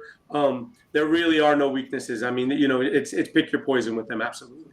I got to tell you this, Coach. The comments are rolling in with the positivity of the beard. They love the beard. Best beard I've encountered. Coach, what a beard. Beelan saying, this guy, John Beelan, which hint, hint, he'll be our guest picker soon, saying, how could you not play with that all gas, no brakes mentality with a coach or beard like that? So I get going up top, so I'm trying to figure this out. Go upside down. Aiden, I'm going to come to you. Becton did it on both sides of the ball last week, but especially defensively. What do you guys have to do offensively Friday night to be successful? Like I said before, just have everybody contribute to a play, make every play count. We only get 4 snaps, for drives. 4 downs. I really feel like if everybody contributes and do their assignment, we should be perfectly fine. We have Henny at the running back, Talib to throw the ball. We have good players, and I know we're definitely going to be in a good position if we do what we have to do this week in practice. So far today, we had a really great practice. I feel like it was very energetic. I felt the energy, and I'm ready for the game on Friday. That's it. That's all I have to say. And I feel like the offensive side of the ball, if we all lock in and we all have the same mentality, all gas, no brakes, like in the comments they said, we'll be perfectly fine. Keith Brugman asking, I'm going to go to Coach on this one, Jen. Okay. Garfield football. How would you describe your culture? He's from Montana, by the way. Okay, excellent. We touched on this last time that you guys had us here, and culture is a word that's really thrown around a lot. But over here, we had really deliberate conversations, and none of that included football in the first 2 or 3 months that we met. Going back to what you were just mentioned before, Kurt, like when your best players are also your best people, special things happen, and we've been very, very deliberate and concentrate very much on better people make better Boilermakers. So for us, we feel that like if you handle all the off the field football stuff first, then the football kind of takes care of itself. So we really speak about, how do you treat your teammates? What does it mean to be a good leader? What are your school grades like? First and foremost, we're student athletes. We talk all the time about, the most important uniform any of these kids will wear is their graduation cap and gown at the end of their high school career. So not to be cheesy, but we are very, very, very concentrated on those elements. And then, the football is just kind of the reward we get for putting in the hard work, the other 8 months, 9 months out of the year. That's great, Coach. I love that. Better. What was it again? The better. Yeah, better people make better Boilermakers. I love it. and while we're on that topic, I'd like to make a breaking news just for this podcast tonight. Okay, get the graphic going, Kurt. So Adrian is one of our senior captains. And tonight I'd like to announce to everybody that we've been holding off for a while, but we'd like to name Sebastian a senior captain as well on our team. Oh, that is awesome. Congratulations. So cool. Congratulations. We were going to name him, and we decided we could do it on the podcast tonight. So, both of these young men have done everything we've asked of them. And while Adrian has been named a captain a little earlier, Sebastian didn't need that captain title to show everyone that he is a captain. And and we are very happy with everything these two men have done, and we're very excited to name Sebastian one of our captains this year as well. Oh, that's awesome. That's Sebastian, awesome. And Sebastian, congratulations. Thank you. Sebastian, I'll come back to you. Kurt had asked Adrian about what your team needs to do, like on the offensive side. My question for you is, what do you guys need to do, like up front, to win those upfront battles with Becton? I feel like we just got to be physical, have a next play mentality, and be ready. Stay locked in throughout the whole game. Okay, my last one. I'm going to go. Am I going? Oh, I'm going to go to Coach 2 on this one. We'll go to Coach last. Yeah. Okay, we'll go Sebastian, Adrian. What are you guys expecting from that Garfield crowd and that fan base Friday night? I'll start with Sebastian. And it was crazy, man. To be honest, I didn't even look at the crowd. I was too locked in for it. Adrian, what about you? Wait, the question was what were we Oh expecting? yeah, this Friday, the game versus Becton. Oh, I just hope the whole school pops out. I feel like the energy the crowd gives off and like the belief in the stands, it definitely helps a lot. The belief, the energy. It's gonna be our senior night, so I really hope the whole city shows up for us, and especially with a meaningful game like this one. I really look forward for it. Well, you know what? Coach picked a good senior night to have that. I can tell you, Coach, you did a great job with that one. Keith is saying, congratulations, Sebastian. This obviously means a lot. Coach, what do you think this crowd Friday night? Yeah, I mean, I've been saying it to anyone that would listen, that the support here at Garfield since I've come here has been fantastic. And the crowds that we've had at these games have been, we've been ecstatic with them. And there was at Garfield, there's one set of bleachers. So when I first got here, everyone's like, well, where do you want to have the home bench? You want to have it towards the bleachers? I said, without a doubt, we're going to be in front of the bleachers for that reason. And it's homecoming, it's senior night. There's a lot on the line. There's no doubt in my mind that the place is only going to be standing room only. The place is going to be packed. And I just want the crowd to be as loud as possible. And I want everyone in New Jersey to hear Garfield, Bergen County making noise for us on Friday night. Real quick, Jen, our good friend Carson Shear checking in from Michigan, and Carter saying, oh, yeah, Garfield, let's win. Nice. Coach and Adrian and Sebastian, thank you so much for joining us tonight. Best of luck in our game Friday night. Thank you very much for having us. Good luck Friday, guys. Our pleasure, guys. Thank you. Have a good one. There they are, the Garfield Boilermakers. Jen, you know what? We said, and I remember you and I talking, we were on air and then we were off air, and we were saying, you know what? Hey, Garfield, after the Lyndhurst year away, it's going to motivate them to get back to next year to get that spot. But they get that spot now. They get that spot now. To they don't have to wait to next year. And you know what? There's a lot of teams that don't get that opportunity, that don't get that chance. Yeah. But you know what? They got it. They got it Friday night. Well, let's really quickly, because we're running really. I'll be quick. I promise. I don't do quick, but I'll be quick. David, and he's a student athlete. And we don't want to. I just gave away our top dog, but that's okay. Let's do some Becton keys to the game. Your first key for Becton is don't let Rodriguez run wild. Yeah, just like they did with Cano. Just again, you're not going to 100% stop them. Just don't let him have a 200-yard rushing game. Contain him a little bit. Again, little here, little there, nothing crazy. And your second goal for Becton, your second key, is to keep Eli clean. Yeah, we mentioned it last week, right? Protect Eli. Look what Eli did, right? Look at that passing game. Almost had 200 yards, right? Also in rushing, but the 97-yard pass. And Lyndhurst came after to get him. And I think Garfield's going to try to get him too, but keep him clean, right? Don't get any shots on him with the run-in, but especially in the pass game, Becton wants to throw it. Protect them, keep them clean. And your last key to victory for Becton is to finish the game on the ground. Yeah, if they, the one thing was when Becton had a chance to put that game away, they didn't, and Lyndhurst gets the ball back, whatever. But maybe just a little finish it on the ground, right? You don't have to throw it. Hey, they can throw it, which is nice, but a little more of, hey, I need a 3-minute offense, a 4-minute offense, get it on the ground a little bit to finish that game. Okay, and your keys to victory for Garfield. Your first one is take away the quick pass game. Yeah, Becton in the quick pass game last week was phenomenal. Eli was awesome. Listen, they were getting 6 and 7 and 8 with just like quick hitch and slants. So they did a great job with that. Garfield has to try to take that away, right? Becton is very good. Eli is very good at that. Beckton has a lot of weapons. Take the short game away. Make them try to go over the top.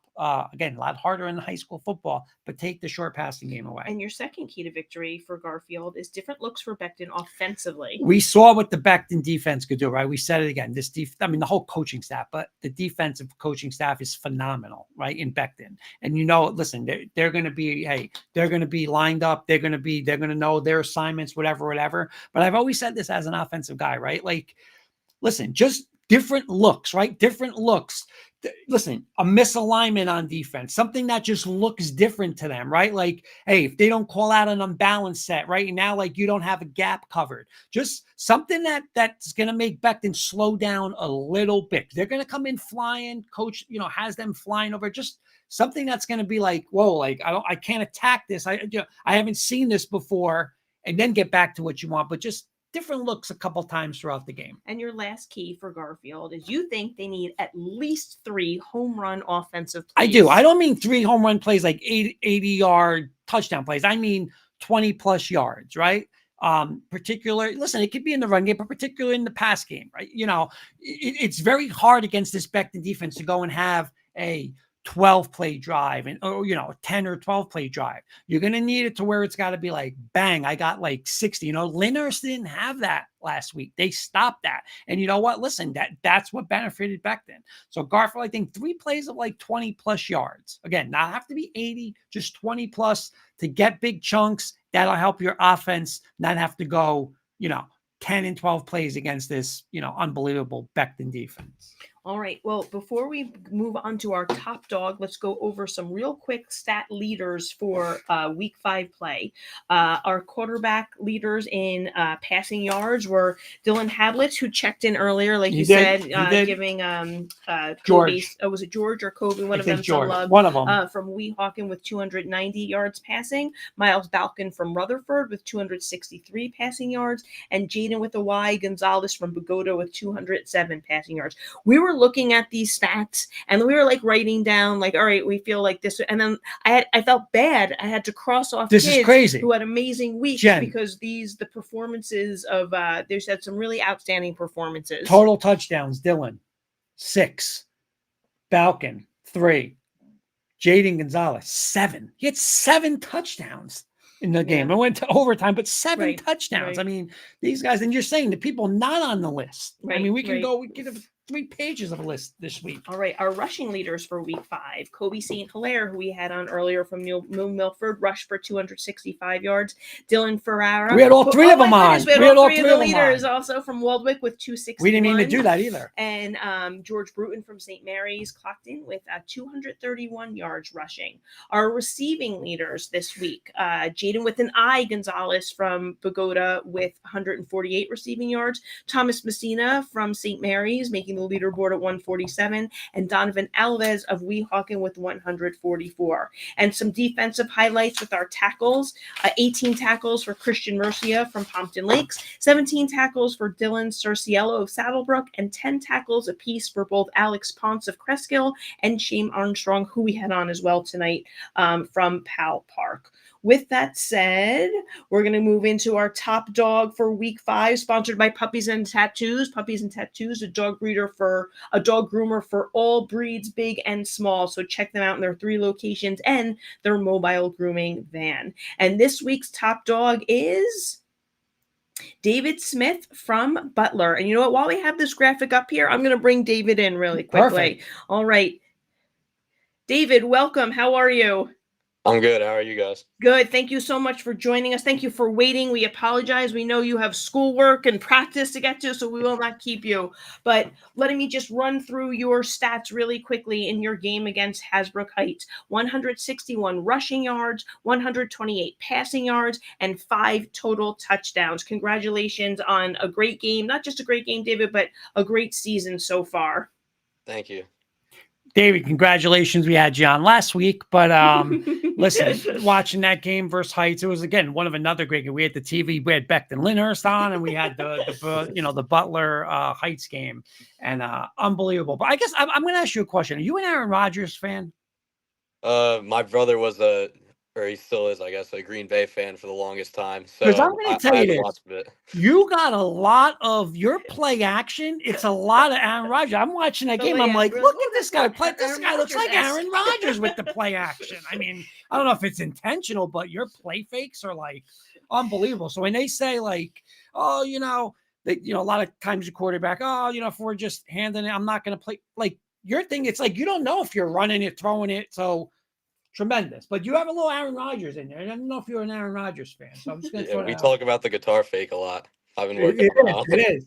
You picked that right up. But I'm going to ask you an honest question on here. How nervous were you when Heights took that lead late in the game? I'm a big believer in control what you could control. So they got an onside kick on us. It was a smart play by them. I said it last week. They got great coaches over there. They got great game plan over there. So they knew what they wanted. They executed. It's a part of the game. I was happy to look down the sideline and nobody batted an eye. Everyone's nodding. All right, let's go. We got to respond now. Well, you know what? That was my follow-up question, David. Like, do you guys I think we even talked about this last week a little bit about like pressure being a privilege. I think we a little bit, right? And so did you guys just like you said, kind of be like, all right, we got to score now? Yeah, I mean, that's football, and especially like in the NJIC, there's no shortage of grit and there's no shortage of talent. So last year, we didn't have the privilege of being in these close games, especially like early in the season. Like we were blowing out a lot of teams, but now we get to get in these dog fights. It's a lot more rewarding for the whole team too, feeling what it's like to compete like that. And it's a big test like earlier in the season, seeing how you're going to respond when you go down. I think it was a good punch in the gut, like going down in a game where we weren't doing too bad, especially on the offensive side of the ball. We definitely need some work on the other side, and we're trying to get that better this week. That's a focus, but yeah, it's good to be in a battle, and we got a good vision of what we're going to be like soon. I'm going to ask him an off-script question, but like it's honestly, it's a question where, because as a coach, like I know we've talked about it. It's you just mentioned a lot of times you've had a lot of blowouts and stuff like that. Was it more fun to be in a game though, like it was Friday night? Seriously. Definitely. Last year, winning's nice, but you play football for the glory of it. And when you get to squeak out a win like that, play all 4 quarters, there's will they win, won't they win, like a big question mark in the middle of the game. It's definitely more enjoyable towards the end, especially if you come out on top. But yeah, we're having a lot of fun this year. As a player, it's more enjoyable. As a coach Yeah. or as a fan, I right? know, It's much I more know. nerve-wracking. Yeah, it's true. But you know what? When you look back, you're like, oh man, especially you win a close game like that. That's awesome. Yeah. So, Dave, like, what makes this this Butler offense so hard to stop? Not only this year, but in the past couple of years. Oh man, it's hard for me to say one name. We got a pretty big balance of talent across the whole field. On our line, something I want to highlight. We had a couple guys go down, and at running back too, Yadi Perez. We took some hits that game, and we had guys ready to step up. The depth we have and the distribution of talent across the field. I think that's what makes it pretty hard to make a good game plan for us. But there's not one person. Like I don't want to come on here and say, oh, they got to look at me. It's because that'd be a straight up lie. We got good receivers, we got good running backs, we got good line.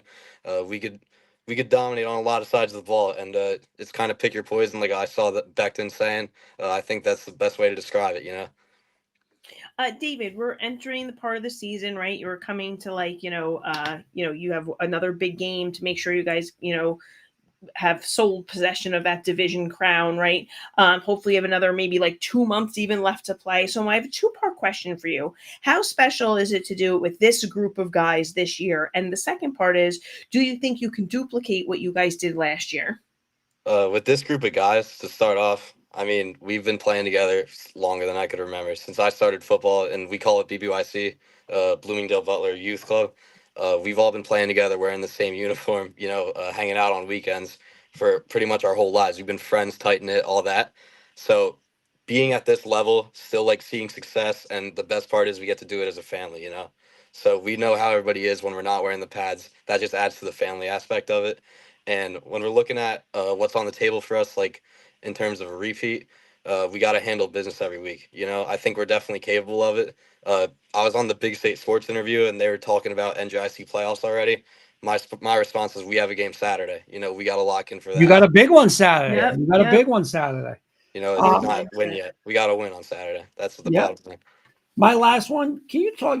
We don't have him here today, so that's good. We don't have him like just looking over to scare David on this podcast tonight. But what is it like to play with Coach Luciani? Play under Coach Luciani? Oh, it's really rewarding. You could feel the amount of trust he has in me. I hear it all week. Play how you like. I had to earn that last year. I had my rough start this year. He didn't doubt for a second. I got to the sideline. Fun fact: after the first pick against Becton, and I was fumbling a little bit. I was nervous. All that, it happens. But I got to the side and he goes, "You're not playing like you. What's going on?" And right when he said that, I'm like, "All right, I feel the trust here. I feel he still believes he's not going to blink twice. We're ready Yeah. to go back out there. It's a privilege. I mean, I've known him for the longest time too. Obviously, my brother played under him. That started the tight relationship, and it feels like family with the coaches, with the teammates, everything about it. Well, as you know, Jen and I are diehard Nick fans. Coach Luciani is a diehard Nick fan. Can you give him a message for me tomorrow? Definitely. All right. I need you to tell him this. Summer of 26. Summer 26. Greek Freak to the Knicks. It's happening. You think so? Yeah, it came out today. I don't know if you saw, but today a report came out. It said that Greek Freak has decided he's going to stay in Milwaukee for now, but they said over the summer he told Milwaukee the only team he would leave Milwaukee for is our New York Knicks. And they had a little trade discussion, nothing yet, but next summer it's happening. Can you give that message to Coach for me? He's definitely watching right now, but I'll relay the message. Okay. Yeah, you don't need to deliver the message. Too funny.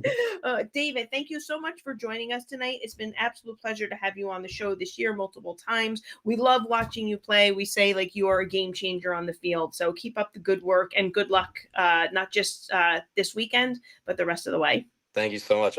Kurt, can I say one more thing? Absolutely. So every week before the game, when I'm in the locker room, I tape my wrist up a little bit for style points, and I draw with a Sharpie, across. And on the inside of my wrist, I like to put a little message to see, at halftime or in between plays. Last week, when I got off the podcast, I stayed for a little bit of the keys to victory. And one of yours was been there, done that, do it again. And that stuck with me for a little bit. So I wrote on my wrist there you during go. our game, BT, DT, DIA on the other one. Love it. Oh my gosh. Thanks for I the motivation. love that. Love That's it. awesome. And you know David. what? We always say this to listen, we could have had tons of players of the week, right? We talk about it, but you know what? The bigger the game, you were and again, listen, shout out to everyone on your team. You guys played phenomenal. But the bigger you in that game Friday night, when it was hey, this is David Smith time, you just delivered. And you know what? Hey, where we say big time players make big time plays in big time games. And you know what? You did it on Friday, but that's awesome. That's awesome. That is so cool to hear. I want to see Coach have a wristband on Saturday that says 26 Greek Freak to NYK. That's how we know it works. No, but that's awesome, David. That's awesome. Thank you for sharing that with us. Yeah, of course. Thank you guys for having me. Have a good one. Good luck You guys Saturday. too. Thank you. Okay, David Smith. I love that. That's a great little tidbit. That's awesome that he did that. That's Very cool. awesome. And listen, that team is rolling again. We always say, hey, they're here, right? Everyone, and you know what, Jen? They got the bullseye on them from everybody, right? Because they want to get, they want to get them, and no one's got them in the NJIC. So, hey, big one though, because you know what? Mr. St. Hilaire is going to be waiting and test them on Saturday afternoon. So that's going to be a good game. Butler and New Milford. Oh yeah, 100%. Before we bring in our guest picker for the evening, our pick'em standings through week 5 we are still tied. We don't make the same picks. That's the other thing. We really don't. And this week we might have a couple different ones. I know. I'm interested to see on this week. And then Kenny is in third at 51-25. But honestly, it can go any way. Jen, before we bring our picker, can I just give one more shout out again to Sean? We have Sean today, and listen, we threw him right to the gauntlet. Tons of comments. Listen, he's doing a great job and with the scenes. And listen, we want to thank again Sean for being part of the team. Producing for us. And our Pick'em segment is sponsored by Villa Italia Pizzeria and Restaurant in Lyndhurst. And let's bring in let's bring in Mr. Beelan right now. We are joined by John Beelan. Hello, Mr. Beelan. How are you? I'm doing great. Now I'm here with the best duo in the game. Well, you know what? 2 things. I said, Kenny says to me, you're going to get somebody from Garfield. I did. But you know what? I'm putting pressure on him tonight because where did Mr. Beelan live? Where did you live a couple years ago? I did live in Carlstadt. So you know what? We're gonna see where he is tonight. yeah. We're gonna see Where- if that pick where does where the he's loyalty torn. I'm gonna lie? put a little pressure on this guy. Well, I have to be full disclosure here. I left Kenny's picks downstairs. So do you have them? You don't have I them, do not. you? I know that you were getting some changes. So I apologize, Mr. Kirkpatrick. If you're watching, you want to put them in the comments. But I will, of course, tally them up. So I apologize. I know he about changed that. a couple and he has Yeah. a couple upsets. So Yeah. we'll see. Yeah, okay. We'll see. So if he puts them in the comments, great. If not, my apologies. But Mr. Beelan, as our guest, you are going to give your picks first. So our first matchup is 0-6 Lodi at 1-4 Powell Park. Yeah, like Kurt said before, he was gonna get somebody from Garfield. I'm here. I have purple on my blood. Naturally, the first thing is I hate using the word hate, but Lodi is definitely one of those teams where you use that word. So I'm going against them. I hope they go 0-7. Powell Park. Let's get a win here and be 2-4. Yeah, you guys got it. You Garfield guys got to go against Lodi for sure. We had Coach DeGennaro on earlier this evening. I think he is going to put two back to back. So I'm going Powell Park as well. Jen, Kenny is putting the picks in. So if you want to Okay. read his picks, Okay. you want me to read them or you want to read? You No, can I'll read read them, it. right? Yep, okay. I love this comment this is from Thomas McGuire. He lived right next to my dad, so pressure's on Johnny. Let's go, baby. Where's he gonna go? Tom, his dad's the best, man. If you want to read Kenny, because my chat Yeah, is sure. blocked here. Lodi. Kenny's got Lodi in an upset, 13-7. You know what? Lodi hung with Garfield for a half last week, right, Jen? We watched that Yep, game, right? yep. Quarterback Emre. A very contentious competition there. Yep. Quinsemi did a nice job, but Powell Park, right? First win at home now, back home. I think the Bailey Armstrong combination, I'm going to go Powell Park to get another one, 2 in a row. All right. Our next matchup, Mr. Beelan, is 1-5 Wallington at 1-4 Weehawken. Yeah, another town next to Garfield that borders the outside of it. I'm going to keep the trend going. I'm going to go with Weehawken. You're not going to be able to drive near these towns. I'm taking Weehawken with this one. Hopefully they go 2-4. Nice home game for them. And Wallington will be 1-6. And who does Kenny have, Kurt? Do you know this one? Kenny, I don't have Kenny's Okay, yet. So sorry. again, Kenny, Jen left the sheet downstairs. We left it on the table. So Kenny, if you want to put your picks in. Okay. You know what? Robert Miller. I'm sorry. You Okay, might go ahead. get- Okay. I'm going Weehawken as well, John. We are the nice thing is we're able to watch so many of these teams because of so many things are televised now with it, whether it's big state sports or NJ.com, whoever it is, or just streaming on their own. Yeah. Wallington has been that record is not indicative Yeah. of the team that they are. And Weehawken just lost a heartbreaker. They're coming home this time. I think Weehawken's going to get the win here. Kenny's got Weehawken 20-14. Okay. Robert Miller, you mentioned it last week. They played well offensively versus St. Mary's, but I just think Weehawken, quarterback had 6 total touchdowns last week. We didn't even say De La Hoy's 173 yards rushing with 2 touchdowns. I think Weehawken outscores, and I'm going to take Weehawken with you guys. All right. Our next one is Saddlebrook at Hawthorne. Yeah, guys, listen, I'm still going with the trend. So another town that outskirts Garfield. I hope you guys, Saddlebrook Falcons, go 0-7. Hawthorne's going to be 3-4 at the end of this game. Let's keep it going. Dylan's saying we winning, so Dylan loves that. He's Weehawken. Weehawken quarterback watching. Thank you for watching. Kenny is saying no pierogies for John in Wallington. I'll tell you that. Saddlebrook's still looking for their first win. I had them as my surprise at the beginning of the show. If you remember when you did your around the NJIC, having a really good performance against a strong New Milford offense there. Hawthorne won their first 2 games and has lost 4 straight. I'm tempted to pick Saddlebrook here in a quote unquote upset. But I think Hawthorne just might, be a little bit stronger than them at this point of the season. So I'm going to stick with Hawthorne. Kenny is going Saddlebrook, upset of the week, 22 to 14. I'm tempted to go with you there. Hawthorne lost 4 in a row. Saddlebrook played well, like you said. Mm-hmm. And let's give a shout out to Dylan Cerciello. 102 yards rushing. And Beelan, listen to this. 17 tackles defensively. Yep. 17. You know what? I'm with Kenny. Coach Catrona is going to get that first win this week. I think Saddlebrook's on the upswing. I'm going Saddlebrook. I'm just happy we have a different one. Maybe I can take the lead, John. Okay. Our next game is 1-5 Elmwood Park at 4-2 Lyndhurst. Judging by what he's done so far, I have a feeling I know where you're going. There's a trend. You know, I went Park, spent a lot of time there as a senior and plenty of times after that. Sorry, Crusaders. Lyndhurst Bears, they're going to be 5-2. Tough loss last week to Beckton, but, you know, they're going to come back and they're going to win this one at home for them. Yeah, last week when Glen Rock lost a tough one to Rutherford in a high stakes game, I said I wouldn't want to be Glen Rock's next opponent. Yeah, that's kind of how I feel about Lyndhurst here. I wouldn't want to be their next opponent. I think they're going to be fired up and just ready to get back on track because their season is not over. And I think they're going to win this one. I got Lyndhurst. Kenny's going 34-13 Lyndhurst. You know what, Jen? I miss Coach Twirl tonight. We haven't had him on first time in a while. I hope he's watching. You know what? Elmwood Park's going to be in a tough spot, though, like you guys said, right? Like Lyndhurst is going to be a very angry team after losing that game, like Beelan said, to Beckton. I think Lyndhurst has to get their pass game going a little bit, like to complement Cano. So I think this could be a game to do it. I'm going to take Lyndhurst. All right, John, our next game is 1-4 Pompton Lakes at 1-4 Manchester. Yeah.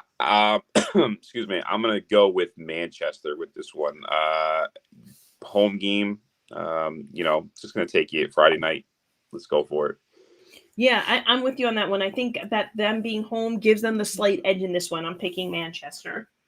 Don't have Kenny's pick yet. Okay. While that's coming in, you know, both teams are on a long losing streaks, right? One team lost 3 in a row. One team lost 4 in a row. But I'm going to go Pompton. I think I just trust their defense a little more in this. Again, Manchester is very talented offensively, but I'm going to say Pompton slows it down a little, gets in the defensive game, and I'm going to go Pompton. Okay. So when Kenny brings his comp thing, I'll just read it to you. Okay. Pompton. Well, he said Compton Lakes 20-17, so I'm assuming he means Pompton Lakes. All right. Our next game, John, is 5-0 Rutherford at 0-5 North Arlington. Yeah, this is going to be an ugly one, probably. You might see the third string people come in halfway through the first half, but Rutherford's going to put a smack down on North Arlington. So, all right, I had Rutherford as well. You know, it's dangerous when you're playing against a team who, you know, Rutherford has locked up their division, right? You know, and it's like a dangerous game, and they're away. You know, you're getting into a part of the season where we heard teams tonight, homecoming, you know, senior nights. Yep. You're playing with a lot of emotion, and Rutherford could be looking past North Arlington, so they have to be careful of that. You know, North Arlington has nothing to lose, but I still think Rutherford's going to come out on top. Kenny's saying Rutherford big, 35-12. You know, like you said, NA winless, but Jen, they've played some tough teams, some teams pretty tough this year, but I just think they got their hands full this year. With Coach Dunn, I don't think they're going to overlook anybody. They look great on both sides of the ball last week in their win versus Cresskill. And, you know, we're talking about all these quarterbacks. We didn't mention Miles Balkin this week, right? 19 for 27, 263, 2 touchdowns in that big win. I'll go Rutherford too. Okay. Our next game, John, is 3-3 Waldwick versus 3-2 Cresskill. Yeah, Waldwick, big boys there. You know, nice blue collar town up in Bergen County up there. I'm going to take Waldwick with this one. I think they're going to outreach Cresskill probably late in the games and pull away a nice little win, go to 4-3. You know what?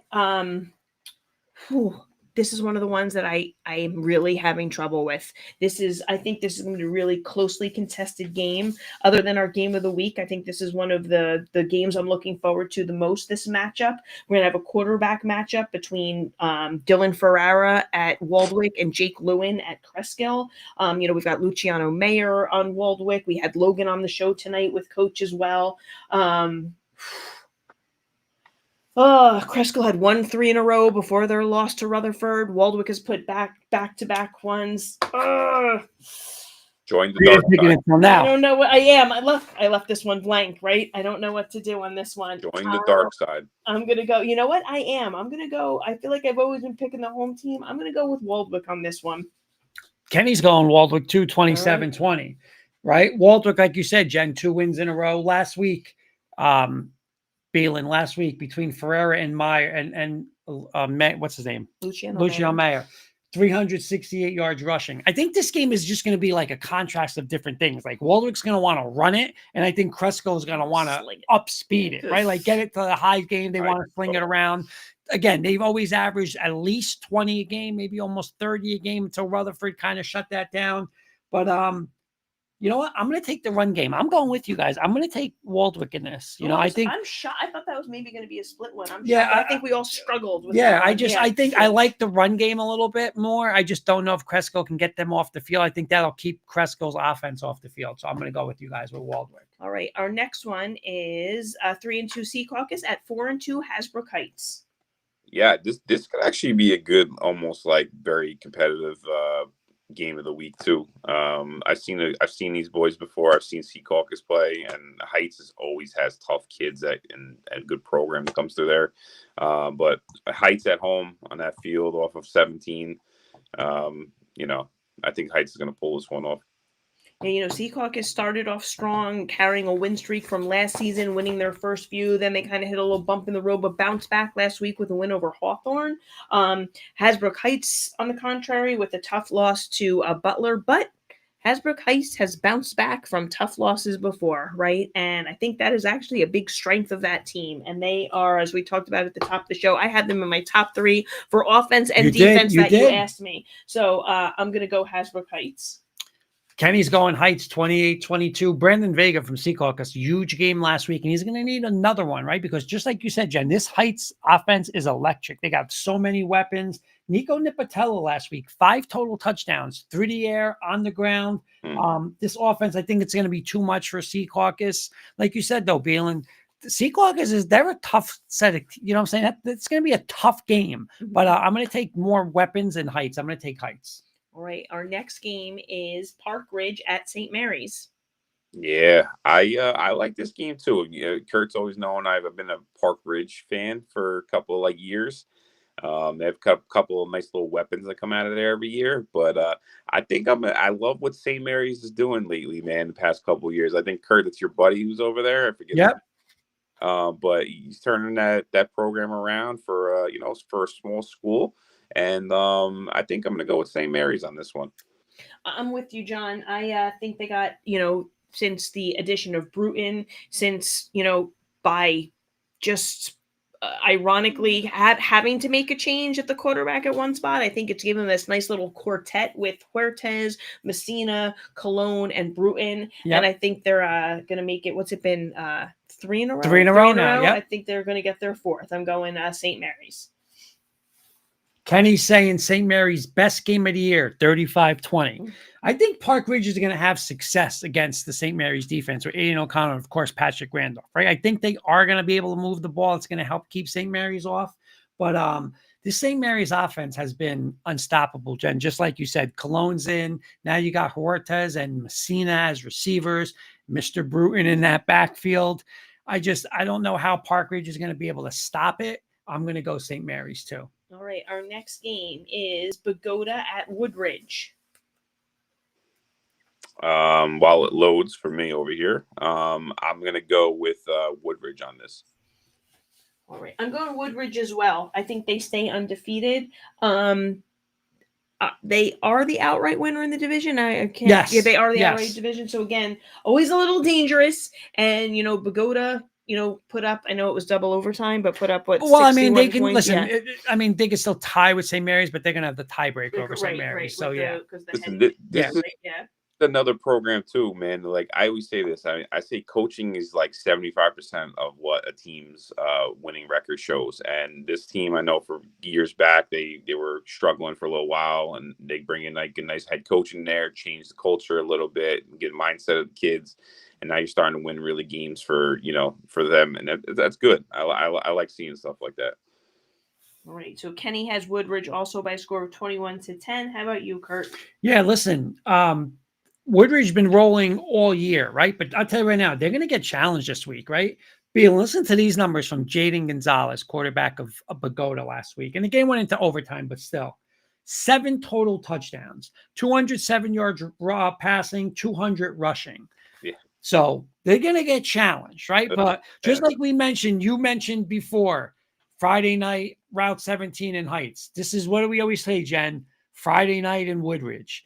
The place is going to be nuts. We had their, whatever is it, the, what do we call them? The student section on here. They're going to be, wired up, big game before their NJIC playoffs.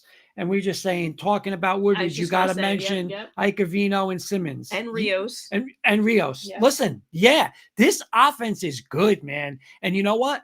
What Simmons gives them, too, is a physical runner for that run game that can take a little pressure off of Rios in that run game. I think this is going to be a good game, a big-time challenge, but I'm going Woodridge. Woodridge at home, that combination, listen, they could run it, they could throw it, dual threat. We mentioned a lot of dual threats here. We got 2 of the better ones, right, with Gonzalez and Rios, but I'm going to take Woodridge at home. All right, our next game is undefeated Butler at 4-2 New Milford. Yeah, I looked into this one a little bit more. I saw you had Kobe on before, and you had David on. Ground game is always a nice thing to do, but man, Butler's they breed some good football players, good football in general. I'm gonna go with Butler and stay undefeated. Yeah, I agree. I think that they stood the test. Hasbrook Heights was a huge test. Yes. And we talked about it before. You've said it. I've said it. I think people in the comments were saying it, like, the quarterback, David Smith. We had a lot of great quarterbacks in this conference, but in that game, he was a difference maker for sure. And that field was loaded with lots of good players. Butler is catching New Milford at a dangerous time. The addition of Kobe St. Hilaire kind of adds a new element that, to that team. And, it's going to be interesting to see how they stop that, because they gave up a lot. They did give up. And David said himself, like, it's been a focus at practice this week, Yeah. So I do think that with that being their focus, maybe that's a good thing that happened to them. They're going to focus here, but I still think Butler's going to come out on top. Jen, let's go back. I don't know if you got it. Woodridge, Kenny had 21-10. I'm not sure if I gave it. I did. I said it. Yep, I said it. Kenny's going New Milford in a shootout, Wow. 34-28. That's his upset of the week. Listen, Butler, major scare last week. Major scare. We watched that game. And Heights, I'm not going to say Heights had him, but Heights had the lead late in that game. And then, the Butler offense did what the Butler offense does, right? They gave up a lot of yards to Heights. You said it. David said it. Like you said, Coach Luciani, that defensive staff will have them ready.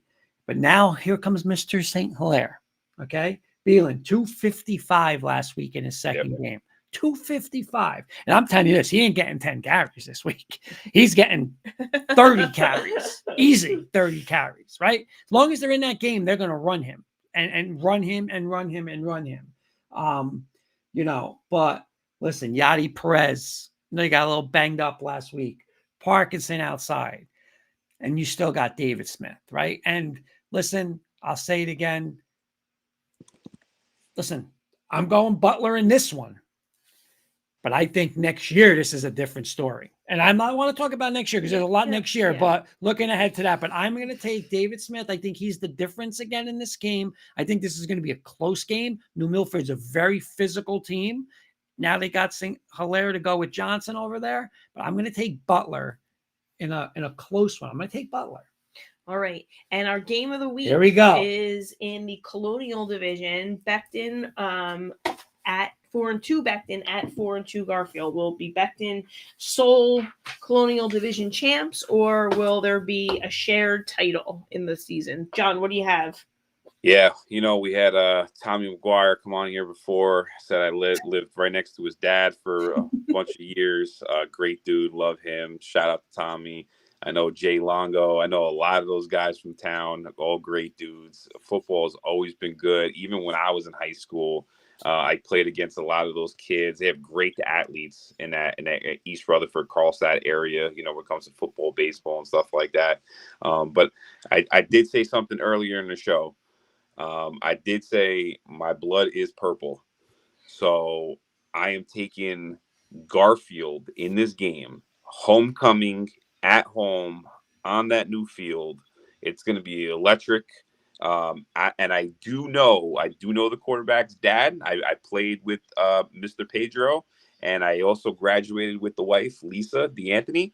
So I will be taking Garfield in this. I think it's gonna be close, but I'm taking Garfield at home on this one. So go ball makers. You don't bleed green, Jet Green? I got rid of that 3 years ago. Well, Kenny agrees with you, John. He's picking Garfield by a score of You better. 20-14, and he's saying he loves how Garfield matches up against Becton. Similar to Butler getting tested with height. Becton had a close one with Lyndhurst last week, so don't let it be my thing for Becton. Don't, like we said this about, did we say this about Becton before? Like, don't let it be for naught, right? Like, yep. you that was part of the battle. That was the battle. Maybe this is the war, we could say. But you said it before. Like, we keep saying, oh, Garfield young, maybe next year, but they're here now. They're here now. And don't tell them that, no. So and they just experienced it already. yeah, So now right. it's like, again, they don't have to wait. They got another shot at it now. Right. And I think that Becton having a little more experience in that realm, that's going to be the difference maker here. So I'm going to pick Becton. Beelan, Kenny saying have a Sicilian slice for roses for him. I had 3 today for him, Kenny, so don't worry about it. That's it. Yeah, you better make the best choice here. Well, I got a lot of issues here, right? Because I got a lot of issues because when I picked Becton, like I picked them last, I went on air.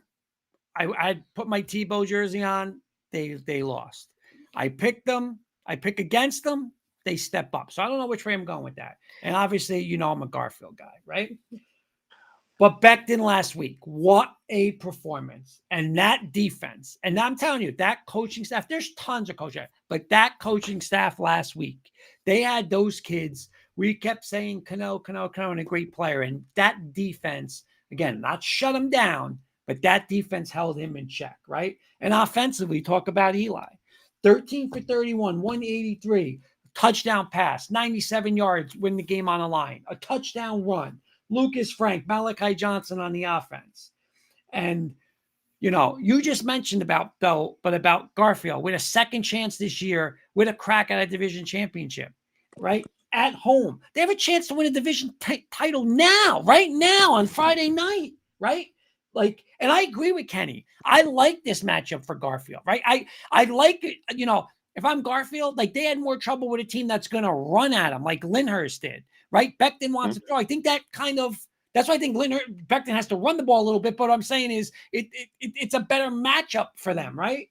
You got, but I think Rodriguez is the key. Like you said, they got to get him the ball, but they got to do a couple other things. And I think, though, with McCullough, Jen, I think Garfield has to throw the ball. I think that's the key.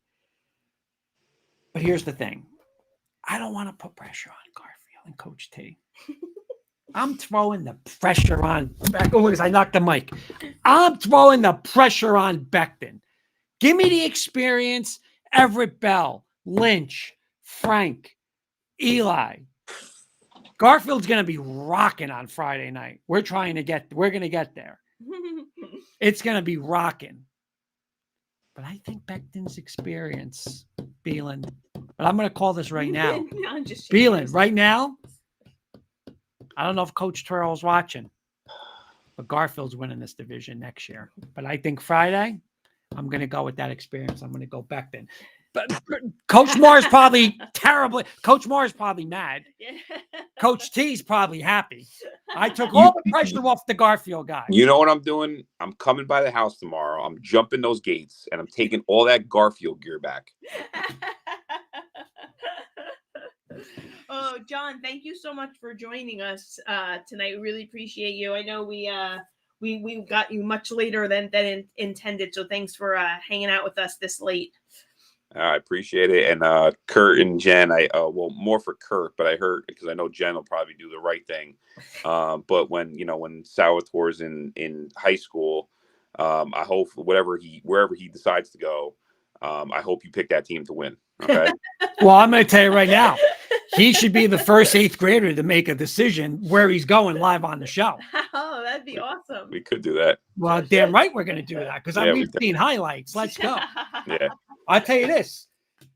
Just get the phone ready. Just like we were saying, who was it?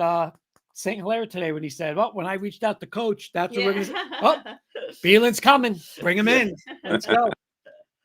Well, I hope so. Thank you, Beelan. You did a great job. Hope he's having a good season this season. How's he doing? Good? He's doing good. Our whole program is actually doing good.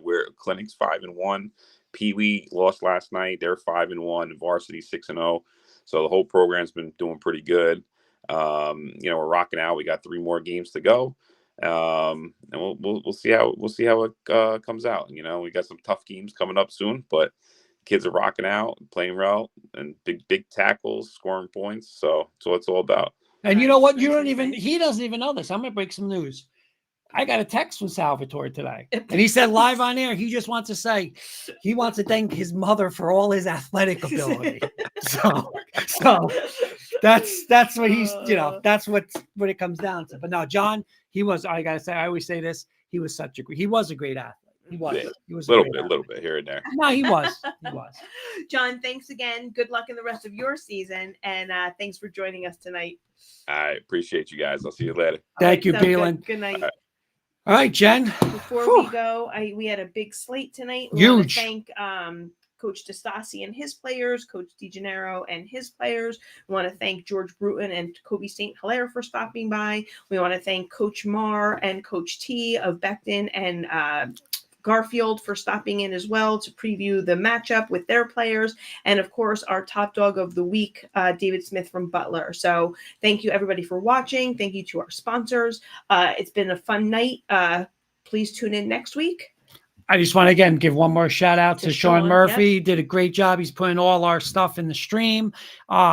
Listen, we threw him right to the wolves. It was a big show. He did an unbelievable job. We look forward to having him going forward with us. And again, thank you to everybody. And listen, this is great because we look at these sheets and, how many of these games, like, it's awesome when it's like you don't know who to pick. Yeah. That's when it's awesome. Yeah. So again, thank you, everybody. Thank you, Jen. Great show. Did a lot of work. But thank Good luck to everybody again. this week, and we'll See see you everybody next week. next week.